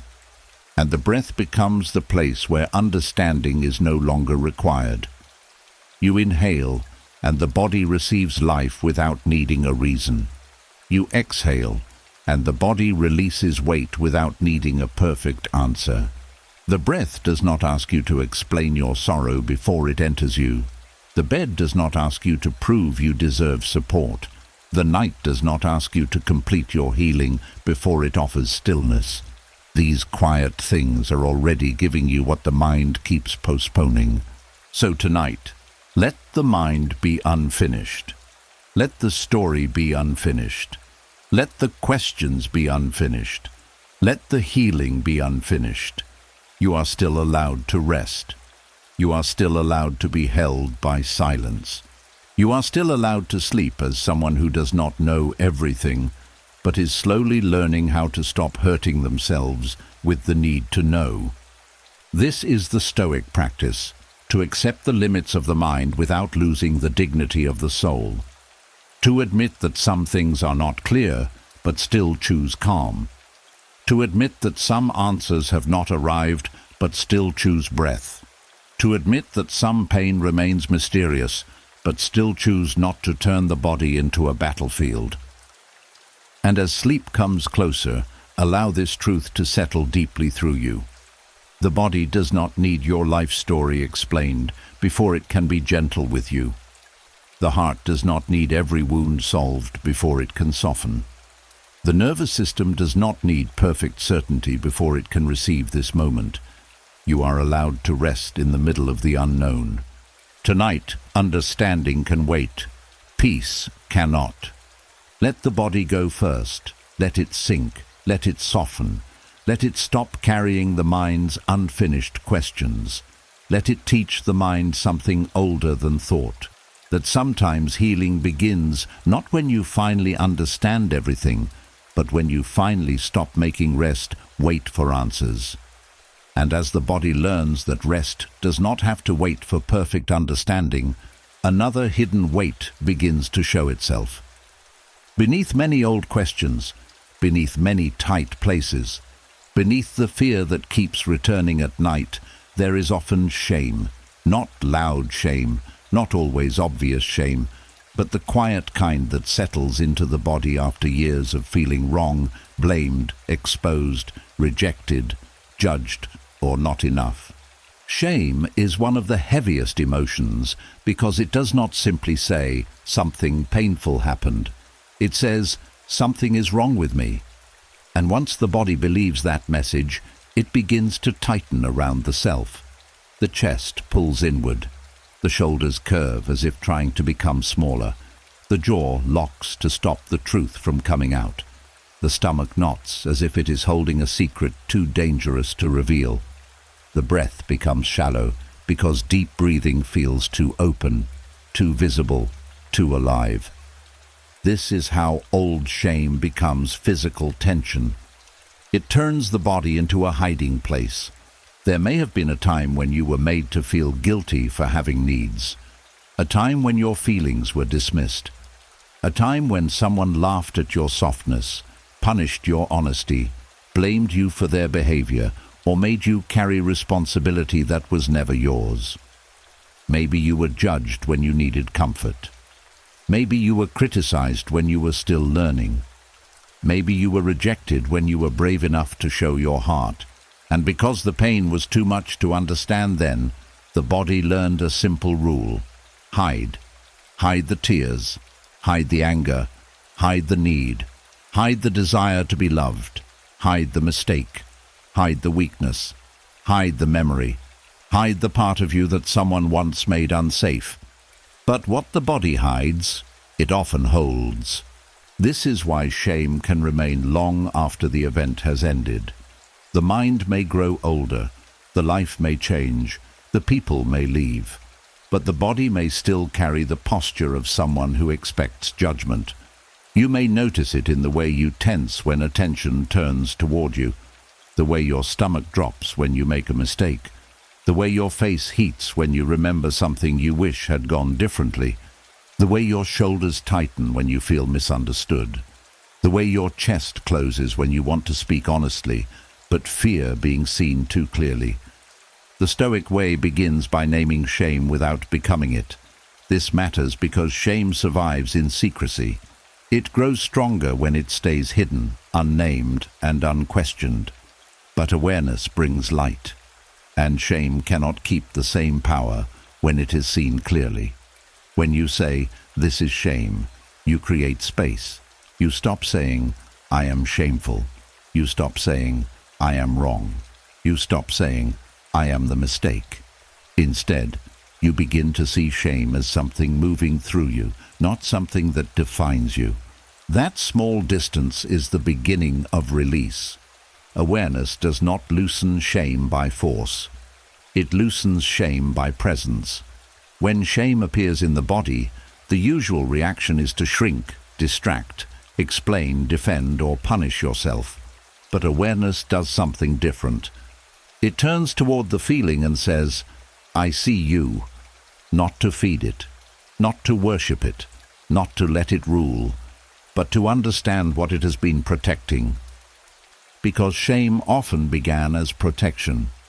If you were judged for expressing yourself, shame may have taught you to stay quiet.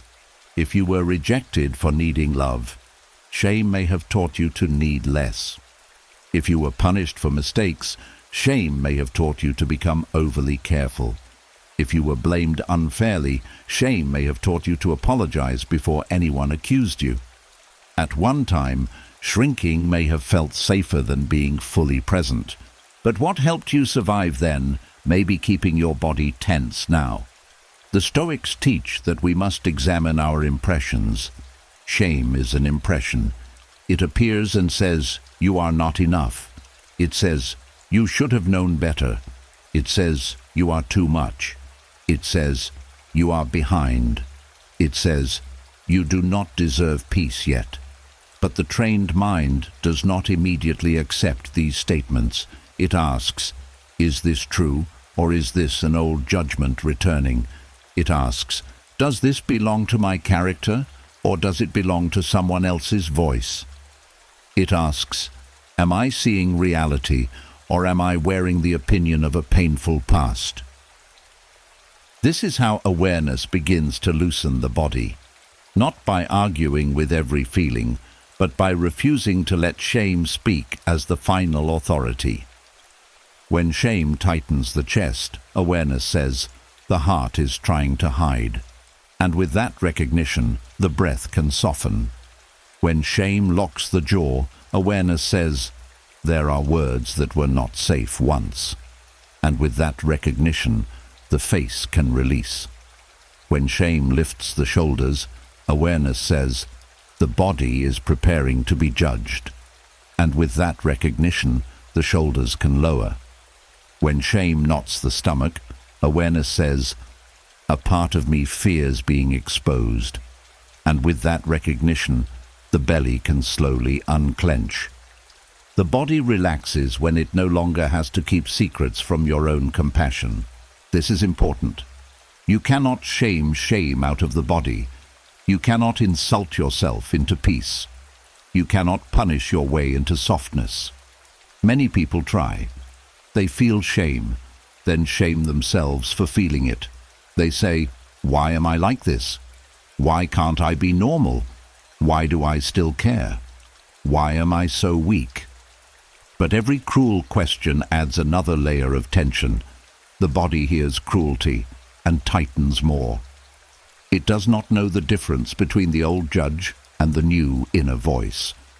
It only knows that judgment has returned. So tonight, the practice is gentler. When shame appears, do not strike it. Study it. Where does it live in the body? What does it make you want to do? Hide, apologize, disappear, explain, prove yourself, become perfect. What old story does it bring? Whose voice does it sound like? What part of you is still trying to earn permission to exist peacefully? These questions do not trap you in the past. They bring you back to truth. The truth may be that you were blamed for something that was not yours. The truth may be that you made a mistake, but you were never meant to become the mistake. The truth may be that someone treated your softness carelessly, but that does not make your softness shameful. The truth may be that you needed love, help, patience, or protection, and there was nothing wrong with that need. The truth may be that you were human in a moment when you expected yourself to be perfect. Stoicism does not ask you to erase your humanity. It asks you to meet your humanity with discipline, honesty, and dignity. Old shame tells the body to shrink. Stoic awareness teaches the body to stand inwardly tall again, not with arrogance, not with denial, but with quiet self-respect. The kind that says, "I can look at my past without becoming disgusted by myself." The kind that says, "I can accept responsibility where it belongs without carrying blame that is not mine." The kind that says, "I can grow without hating the version of me that was still learning." That sentence alone can heal something deep. I can grow without hating who I was, because shame often keeps the body tense by making healing feel like a trial. Every memory becomes evidence. Every mistake becomes proof. Every old wound becomes a reason to stay small. But awareness changes the whole room. It turns the trial into a lesson. It turns the body from a prison into a messenger. It turns the past from a place of self-punishment into a place of understanding. And as understanding grows, the muscles begin to trust. The chest learns that being seen is not always danger. The jaw learns that truth does not always bring punishment. The shoulders learn that you do not have to carry the weight of every judgment. The stomach learns that being human is not something to fear. The breath learns that it can enter fully because the body is no longer trying so hard to disappear. Tonight, let awareness move through every place where shame has been hiding, not as a harsh light, but as a warm one. Let it say to the body, "You do not have to shrink here." Let it say to the heart, "You are not wrong for needing love." Let it say to the mind, "You are allowed to learn without being condemned." Let it say to the nervous system, "The old judgment is over. You are safe enough to soften." You do not need to fix your whole past tonight. You do not need to become perfectly confident before you rest. You do not need to prove that shame is gone. You only need to stop obeying it as if it is truth. Let it be seen. Let it be named. Let it be felt without becoming your identity. And as sleep comes closer, allow this truth to settle into the deepest part of you. Shame may have taught your body to tighten, but awareness can teach it to release. Shame may have made you hide, but compassion can invite you back. Shame may have called you broken, but wisdom can remind you that you were simply wounded, learning, surviving, and becoming. Tonight, you are allowed to take up space inside your own body again. You are allowed to breathe without apology. You are allowed to rest without earning it through perfection. The old shame does not have to sleep in your chest, your jaw, your shoulders, or your stomach anymore. Let awareness loosen what judgment once locked. Let the body remember that it was never born to carry disgrace. It was born to carry life. And as awareness begins to loosen the shame that once tightened the body, another hidden exhaustion begins to reveal itself. Because not every tiredness comes from work. Not every heaviness comes from lack of sleep. Sometimes the body feels tired because it has been carrying emotions the mind never gave a name. Feelings that were pushed down, swallowed, ignored, or explained away. Feelings that were never allowed to become words, so they became weight. There is a kind of exhaustion that does not come from doing too much, but from feeling too much in silence. You may wake up tired, even after resting. You may move through the day with heaviness in the chest, pressure behind the eyes, tightness in the stomach, or a strange weakness in the body. And you may ask yourself, why am I so tired? But the deeper question may be, what have I been carrying that I never called by its true name? The body often becomes tired when emotions are forced to live underground. Sadness that was never called sadness. Anger that was never allowed to be anger. Fear that was dressed up as responsibility. Grief that was hidden behind busyness. Disappointment that was covered with maturity. Loneliness that was explained away as independence. Shame that was mistaken for humility. Resentment that was renamed patience. And because the emotion was never named clearly, the body had to hold it without direction.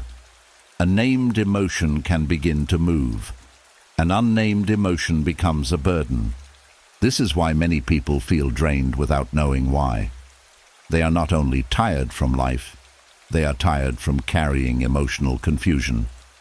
The mind says, "I am fine." The body says, "No, something is still here." The mouth says, "It does not matter." The chest says, "It mattered deeply." The mind says, "I have moved on." The stomach says, "Then why are we still tight?"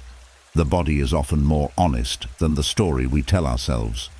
The Stoic path begins with clear seeing, not dramatic seeing, not self-pity, not drowning in emotion, just honesty. The Stoics understood that confusion increases suffering. When the mind does not know what it is facing, it becomes restless. It fights shadows. It reacts blindly. it becomes tired from battling what it has not yet named. But when you name the feeling, you bring order to the inner world.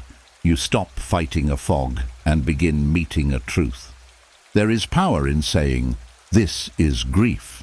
There is power in saying, "This is anger." There is power in saying, "This is fear." There is power in saying, "This is disappointment." There is power in saying, "This is loneliness." Not because the feeling disappears at once, but because it is no longer hiding. Once it is named, it becomes something you can witness instead of something that quietly controls you. Many people were never taught this. They were taught to behave, not to understand themselves. They were taught to be strong, not to be honest. They were taught to move on, not to listen. They were taught to forgive quickly, smile politely, keep working, stay useful, stay calm, stay silent, and not make things difficult. So when emotions came, they did not know how to meet them. They only knew how to bury them, and buried emotions do not die. They become tension, fatigue, irritability, numbness, overthinking, shallow breathing, and sleepless nights. This is why the body may feel tired even when nothing dramatic is happening now. It is still spending energy holding back what was never expressed, holding back tears, holding back truth, holding back anger, holding back need, holding back disappointment, holding back the simple sentence, "That hurt me," and holding back takes strength. Silence can become labor. Pretending can become a full-time job. Smiling over pain can exhaust the nervous system more than crying ever would. The Stoic does not name emotions to be ruled by them. The Stoic names them to understand them. There is a difference. To say, "I am angry," does not mean anger should control your words. It means anger is present and needs wise attention. To say, "I am sad," does not mean sadness is your identity. It means sadness has entered the room of the heart. To say, "I am afraid," does not mean fear is truth. It means fear is asking to be examined. Naming is not surrender. Naming is leadership. The body relaxes when the mind stops lying to it. If you keep calling grief tiredness, the body cannot grieve. If you keep calling anger stress, the body cannot release the sense of violation. If you keep calling loneliness being busy, the heart cannot receive comfort. If you keep calling fear being careful, the nervous system may never learn safety. If you keep calling shame discipline, the body may continue living under punishment. The wrong name keeps the wrong burden in place. So tonight, begin with gentle honesty. Ask the body, "What emotion have I not named?" Do not force an answer. Let the question settle. Maybe the chest says sadness. Maybe the jaw says anger. Maybe the shoulders say pressure. Maybe the stomach says fear. Maybe the eyes say grief. Maybe the whole body says, "I am tired of pretending." Whatever rises, do not shame it. Do not rush it. Do not turn it into a problem to solve. Let it become known. Because once an emotion is named, it no longer has to speak only through the body. The chest does not have to carry all the grief alone. The jaw does not have to hold every unsaid word. The shoulders do not have to lift under invisible pressure. The stomach does not have to turn every fear into a knot. The body can begin to release because awareness has finally taken responsibility. This is one reason deep sleep becomes difficult for people who never name what they feel. Sleep requires surrender. But the body cannot surrender when it is holding unrecognized pain. It stays alert because something inside is unfinished. It keeps the mind active because something has not been acknowledged. It keeps the muscles tense because the emotional system has not received a clear message. Naming the emotion is like lighting a lamp in a dark room. The room may still contain pain, but it is no longer unknown, and the unknown is often heavier than the truth. The truth may hurt, but it brings shape. Confusion spreads everywhere. A named feeling has edges. You can hold it, you can breathe with it. You can say, "This is sadness," and sadness can pass. You can say, "This is anger," and anger can be guided. You can say, "This is fear," and fear can be comforted. You can say, "This is grief," and grief can be honored. You can say, "This is shame," and shame can be questioned. The moment you name it, you stop being lost inside it.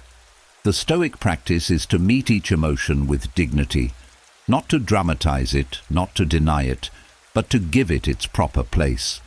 Emotions are messengers. They are not kings. They show where the soul has been touched, where boundaries were crossed, where love was lost, where safety was shaken, where meaning was broken, where tenderness is needed. But once the message is received, the emotion does not need to run the whole life. Your body may feel tired from emotions you never named because those emotions have been asking for recognition in the only language the body knows. Tightness, heaviness, restlessness, aches, shallow breath, a tiredness no nap seems to cure. The body is not betraying you. It is trying to bring you back to yourself. It is saying, "Please listen. Something inside still needs a name." Tonight, let the naming be simple. No long analysis, no painful digging, no forcing old memories to open, just gentle truth. This is sadness. This is fear. This is grief. This is anger. This is shame. This is loneliness. This is exhaustion. And after naming it, breathe. Let the body feel that it no longer has to hide the emotion in muscle. Let the nervous system feel that truth is not danger. Let the heart feel that being honest does not mean losing control. And as sleep comes closer, allow this truth to move softly through you. What is named can begin to soften. What is seen can begin to release. What is acknowledged no longer has to fight for attention in the dark. You do not have to carry nameless pain through another night. You do not have to call everything fine when the body knows it is not. You do not have to be ashamed of having emotions.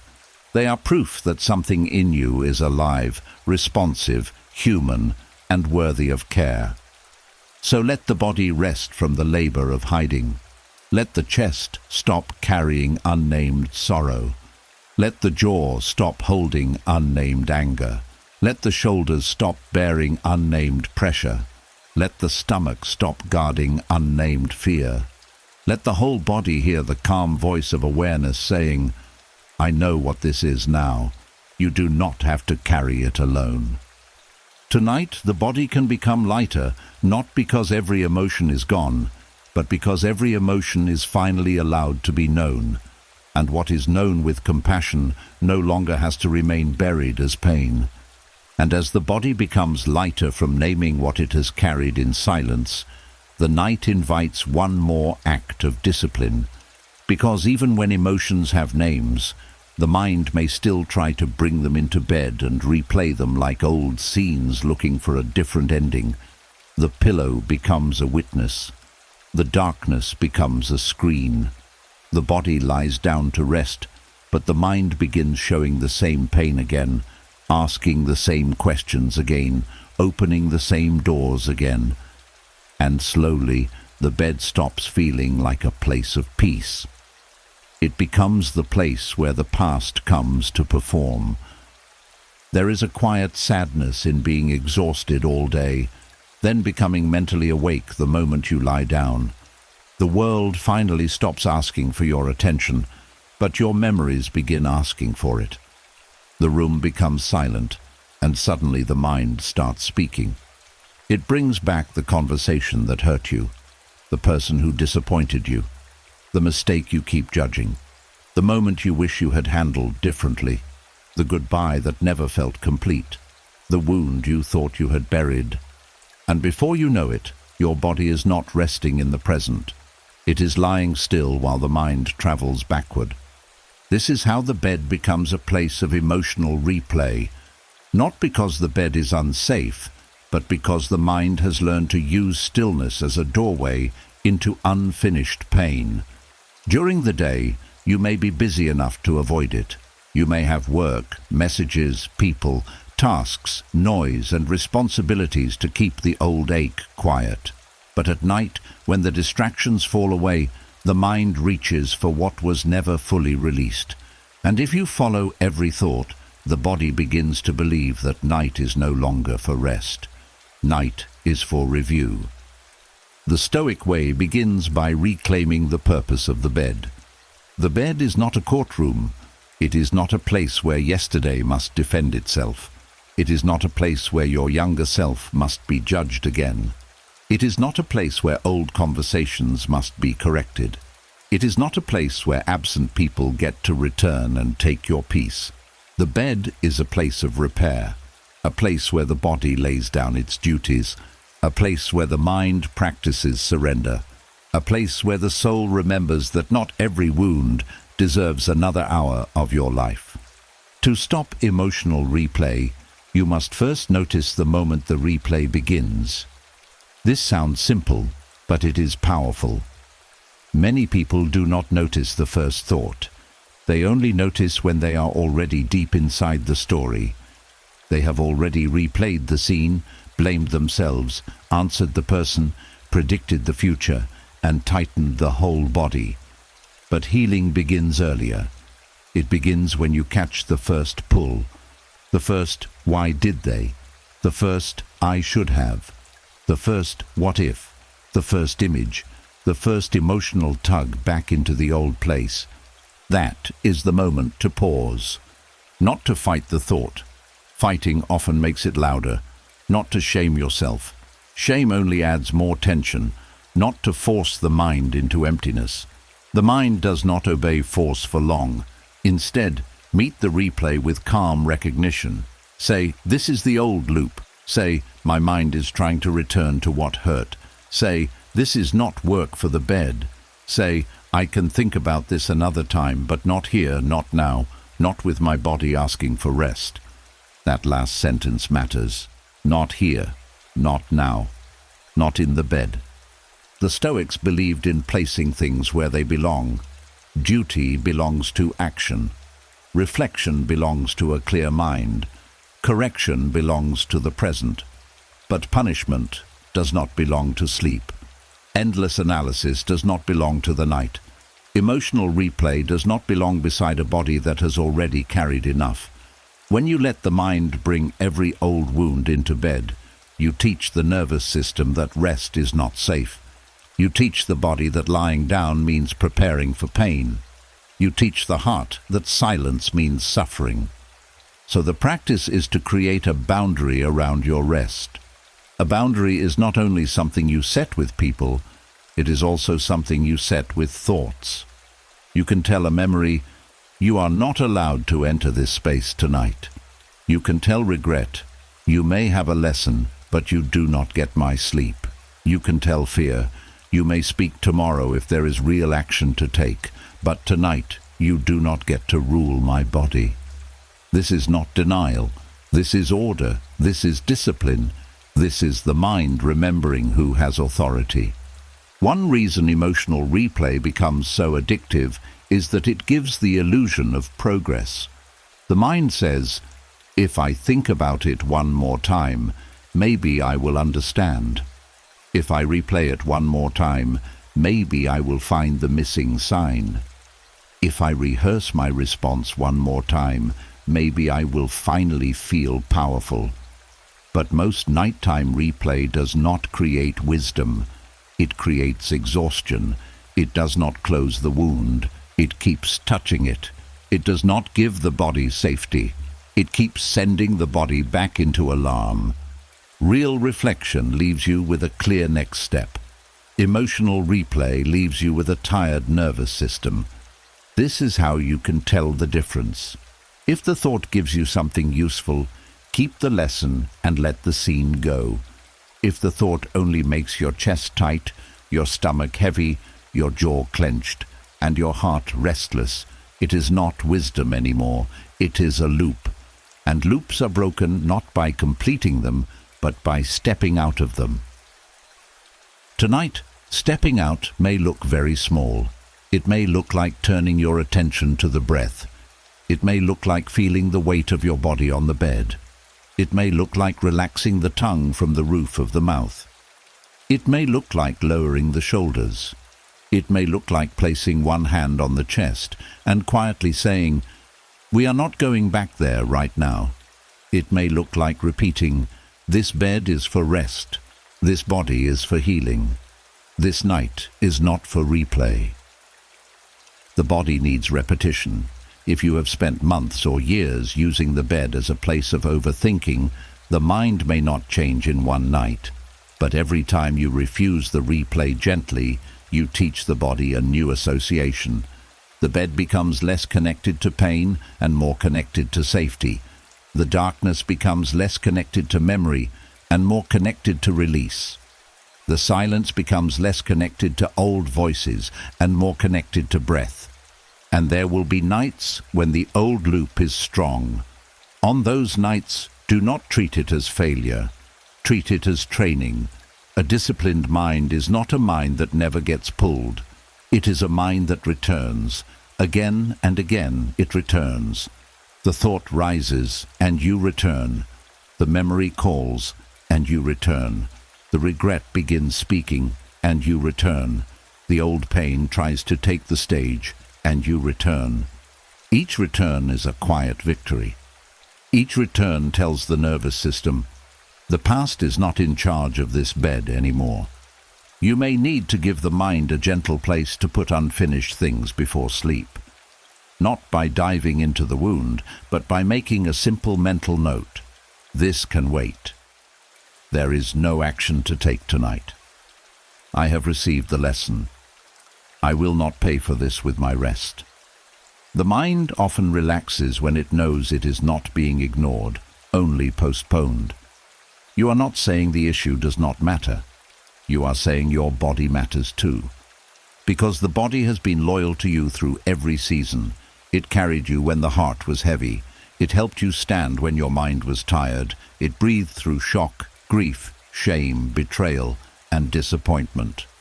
The least you can do tonight is not drag it through old scenes when it is asking for sleep. Do not make your chest tighten for people who are not here. Do not make your stomach turn for moments that are already gone. Do not make your jaw argue with voices that cannot hear you. Do not make your shoulders carry another night of invisible weight. Let the bed become sacred again.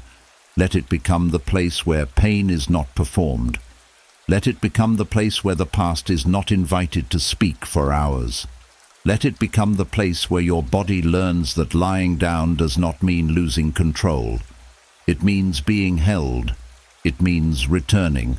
It means the day has ended, and with it, the duty to carry every emotion to its final explanation. And as sleep comes closer, allow this truth to settle gently inside you. You are allowed to end the replay before the mind feels finished. You are allowed to close the scene without solving it. You are allowed to rest without answering every thought that knocks. You are allowed to let the bed be a shelter, not a screen for old pain. Tonight, the past does not get the pillow. Regret does not get the blanket. Fear does not get the room. This bed belongs to rest. This body belongs to healing. This breath belongs to now. And little by little, as you stop turning your bed into a place of emotional replay, the night can become what it was always meant to be. A quiet return to peace, a soft release of what cannot be changed, and a gentle doorway into the deep rest your body has been waiting for. And as the bed slowly becomes a shelter again, and the night is no longer used as a screen for old pain, another quiet doorway opens. Because the mind does not only replay the past, it argues with it. It stands before what already happened and keeps saying, "This should not have gone this way.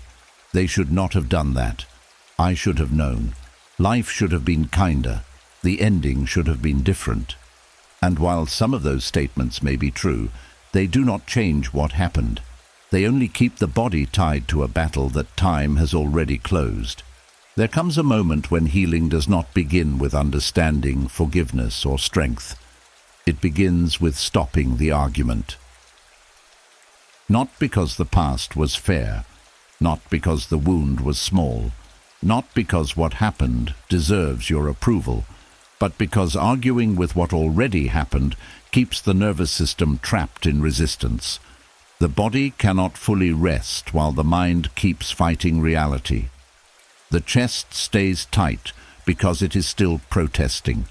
The jaw stays locked because it is still defending.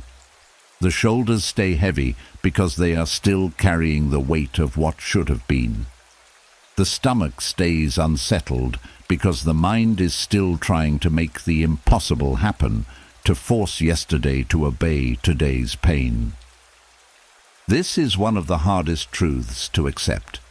Much of our suffering does not come only from the event itself. It comes from the war we keep having with the fact that the event occurred. The mind says, "No, this should not be part of my story." The heart says, "I did not deserve this." The body says, "I cannot relax until this is undone." But the past cannot be undone by resistance. It cannot be corrected by tension. It cannot be rewritten by staying awake. It cannot be punished into changing by refusing yourself peace. The Stoics understood this deeply. They did not teach people to love pain. They taught people to stop adding a second wound to the first. The first wound is what happened. The second wound is the endless refusal to accept that it happened. The first wound may have been caused by life, by another person, by loss, by betrayal, by mistake, or by timing. But the second wound is often created by the mind's constant argument with reality. And this second wound can last far longer than the first. You may not have chosen the first wound, but you can begin to release the second. This is where Stoic acceptance becomes powerful. Acceptance does not mean saying, "It was okay." It does not mean saying, "They were right." It does not mean saying, "I am no longer hurt." Acceptance means saying, "This happened, and I will stop spending my life trying to make it unhappen." That is a very different thing. It is not weakness. It is not surrender to injustice.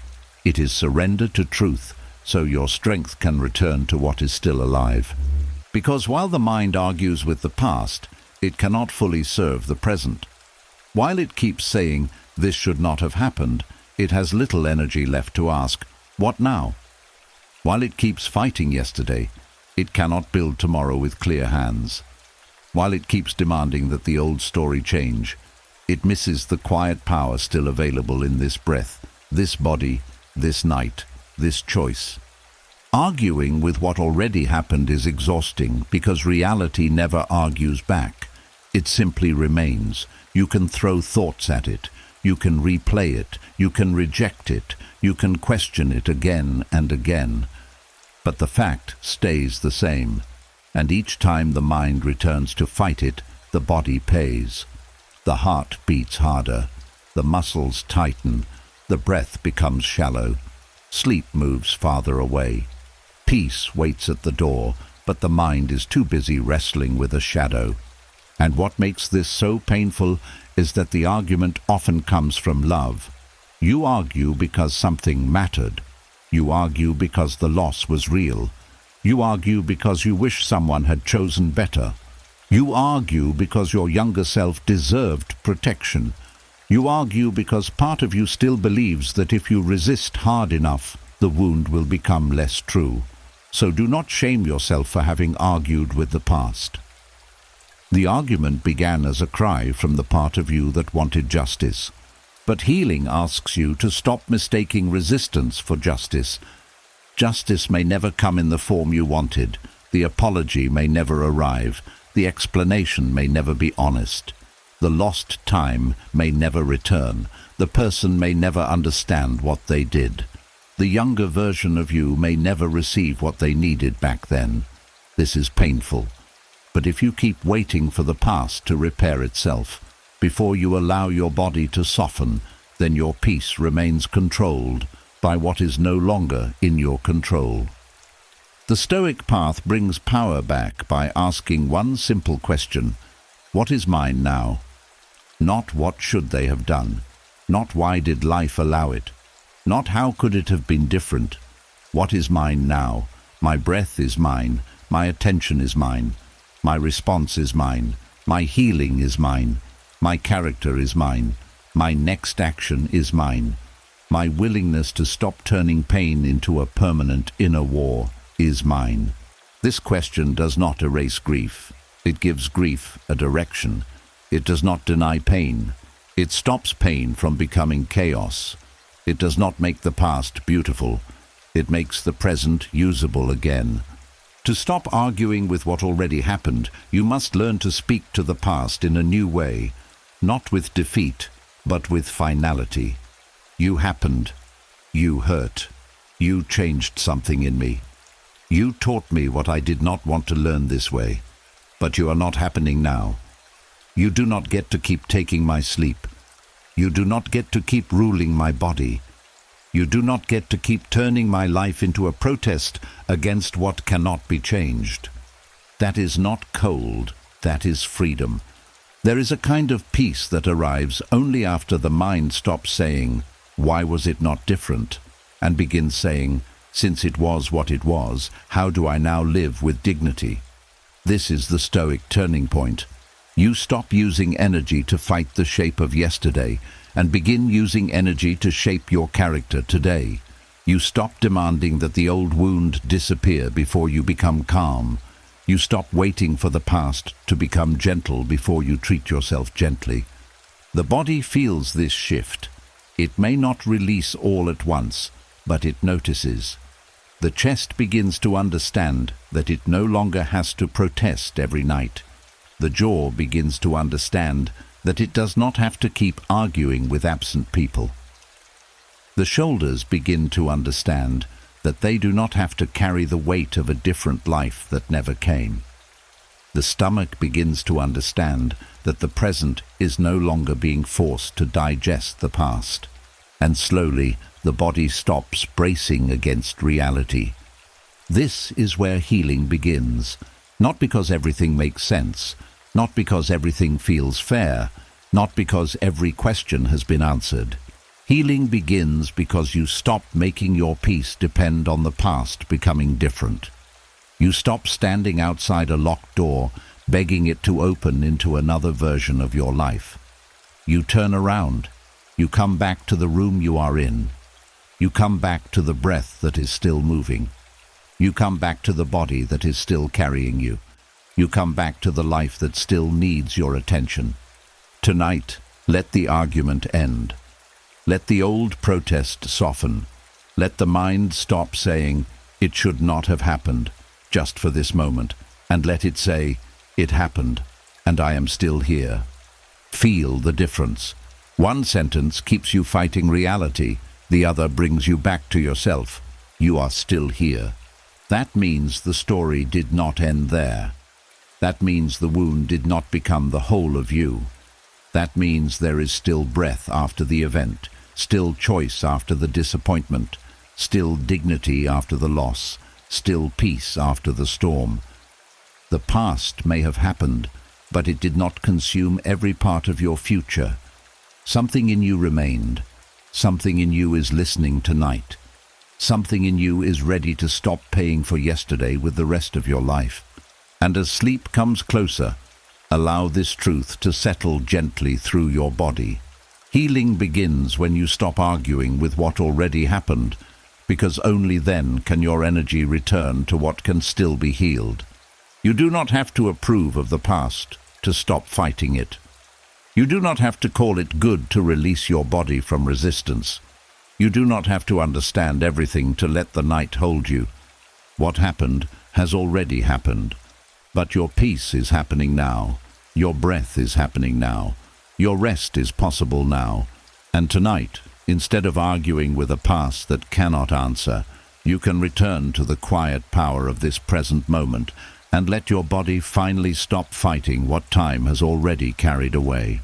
And now, as this long night of Stoic rest comes to a close, Let your body keep what your soul has been learning in silence. You do not have to carry every memory as if it is still happening. You do not have to punish your body for pain someone else caused. You do not have to keep asking the past for answers it may never give.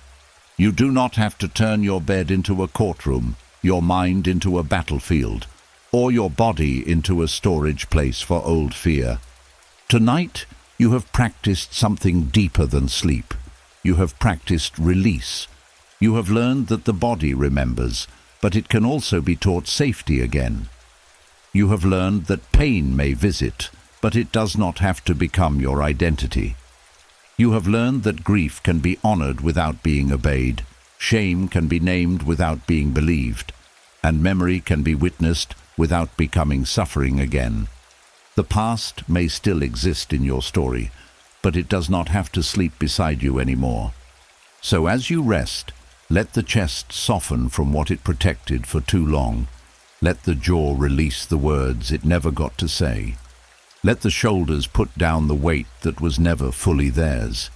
Let the stomach unclench from fears that belong to another time. Let the whole body hear one quiet truth. You are not there anymore. You are here. You are breathing. You are safe enough to rest. And if this meditation helped you feel even a little lighter, write this in the comments. I am leaving the past where it belongs. Let that be your small promise to yourself tonight. If you found value in this message, subscribe to the channel and turn on the notification bell so you can return whenever your mind feels heavy and your body needs peace again.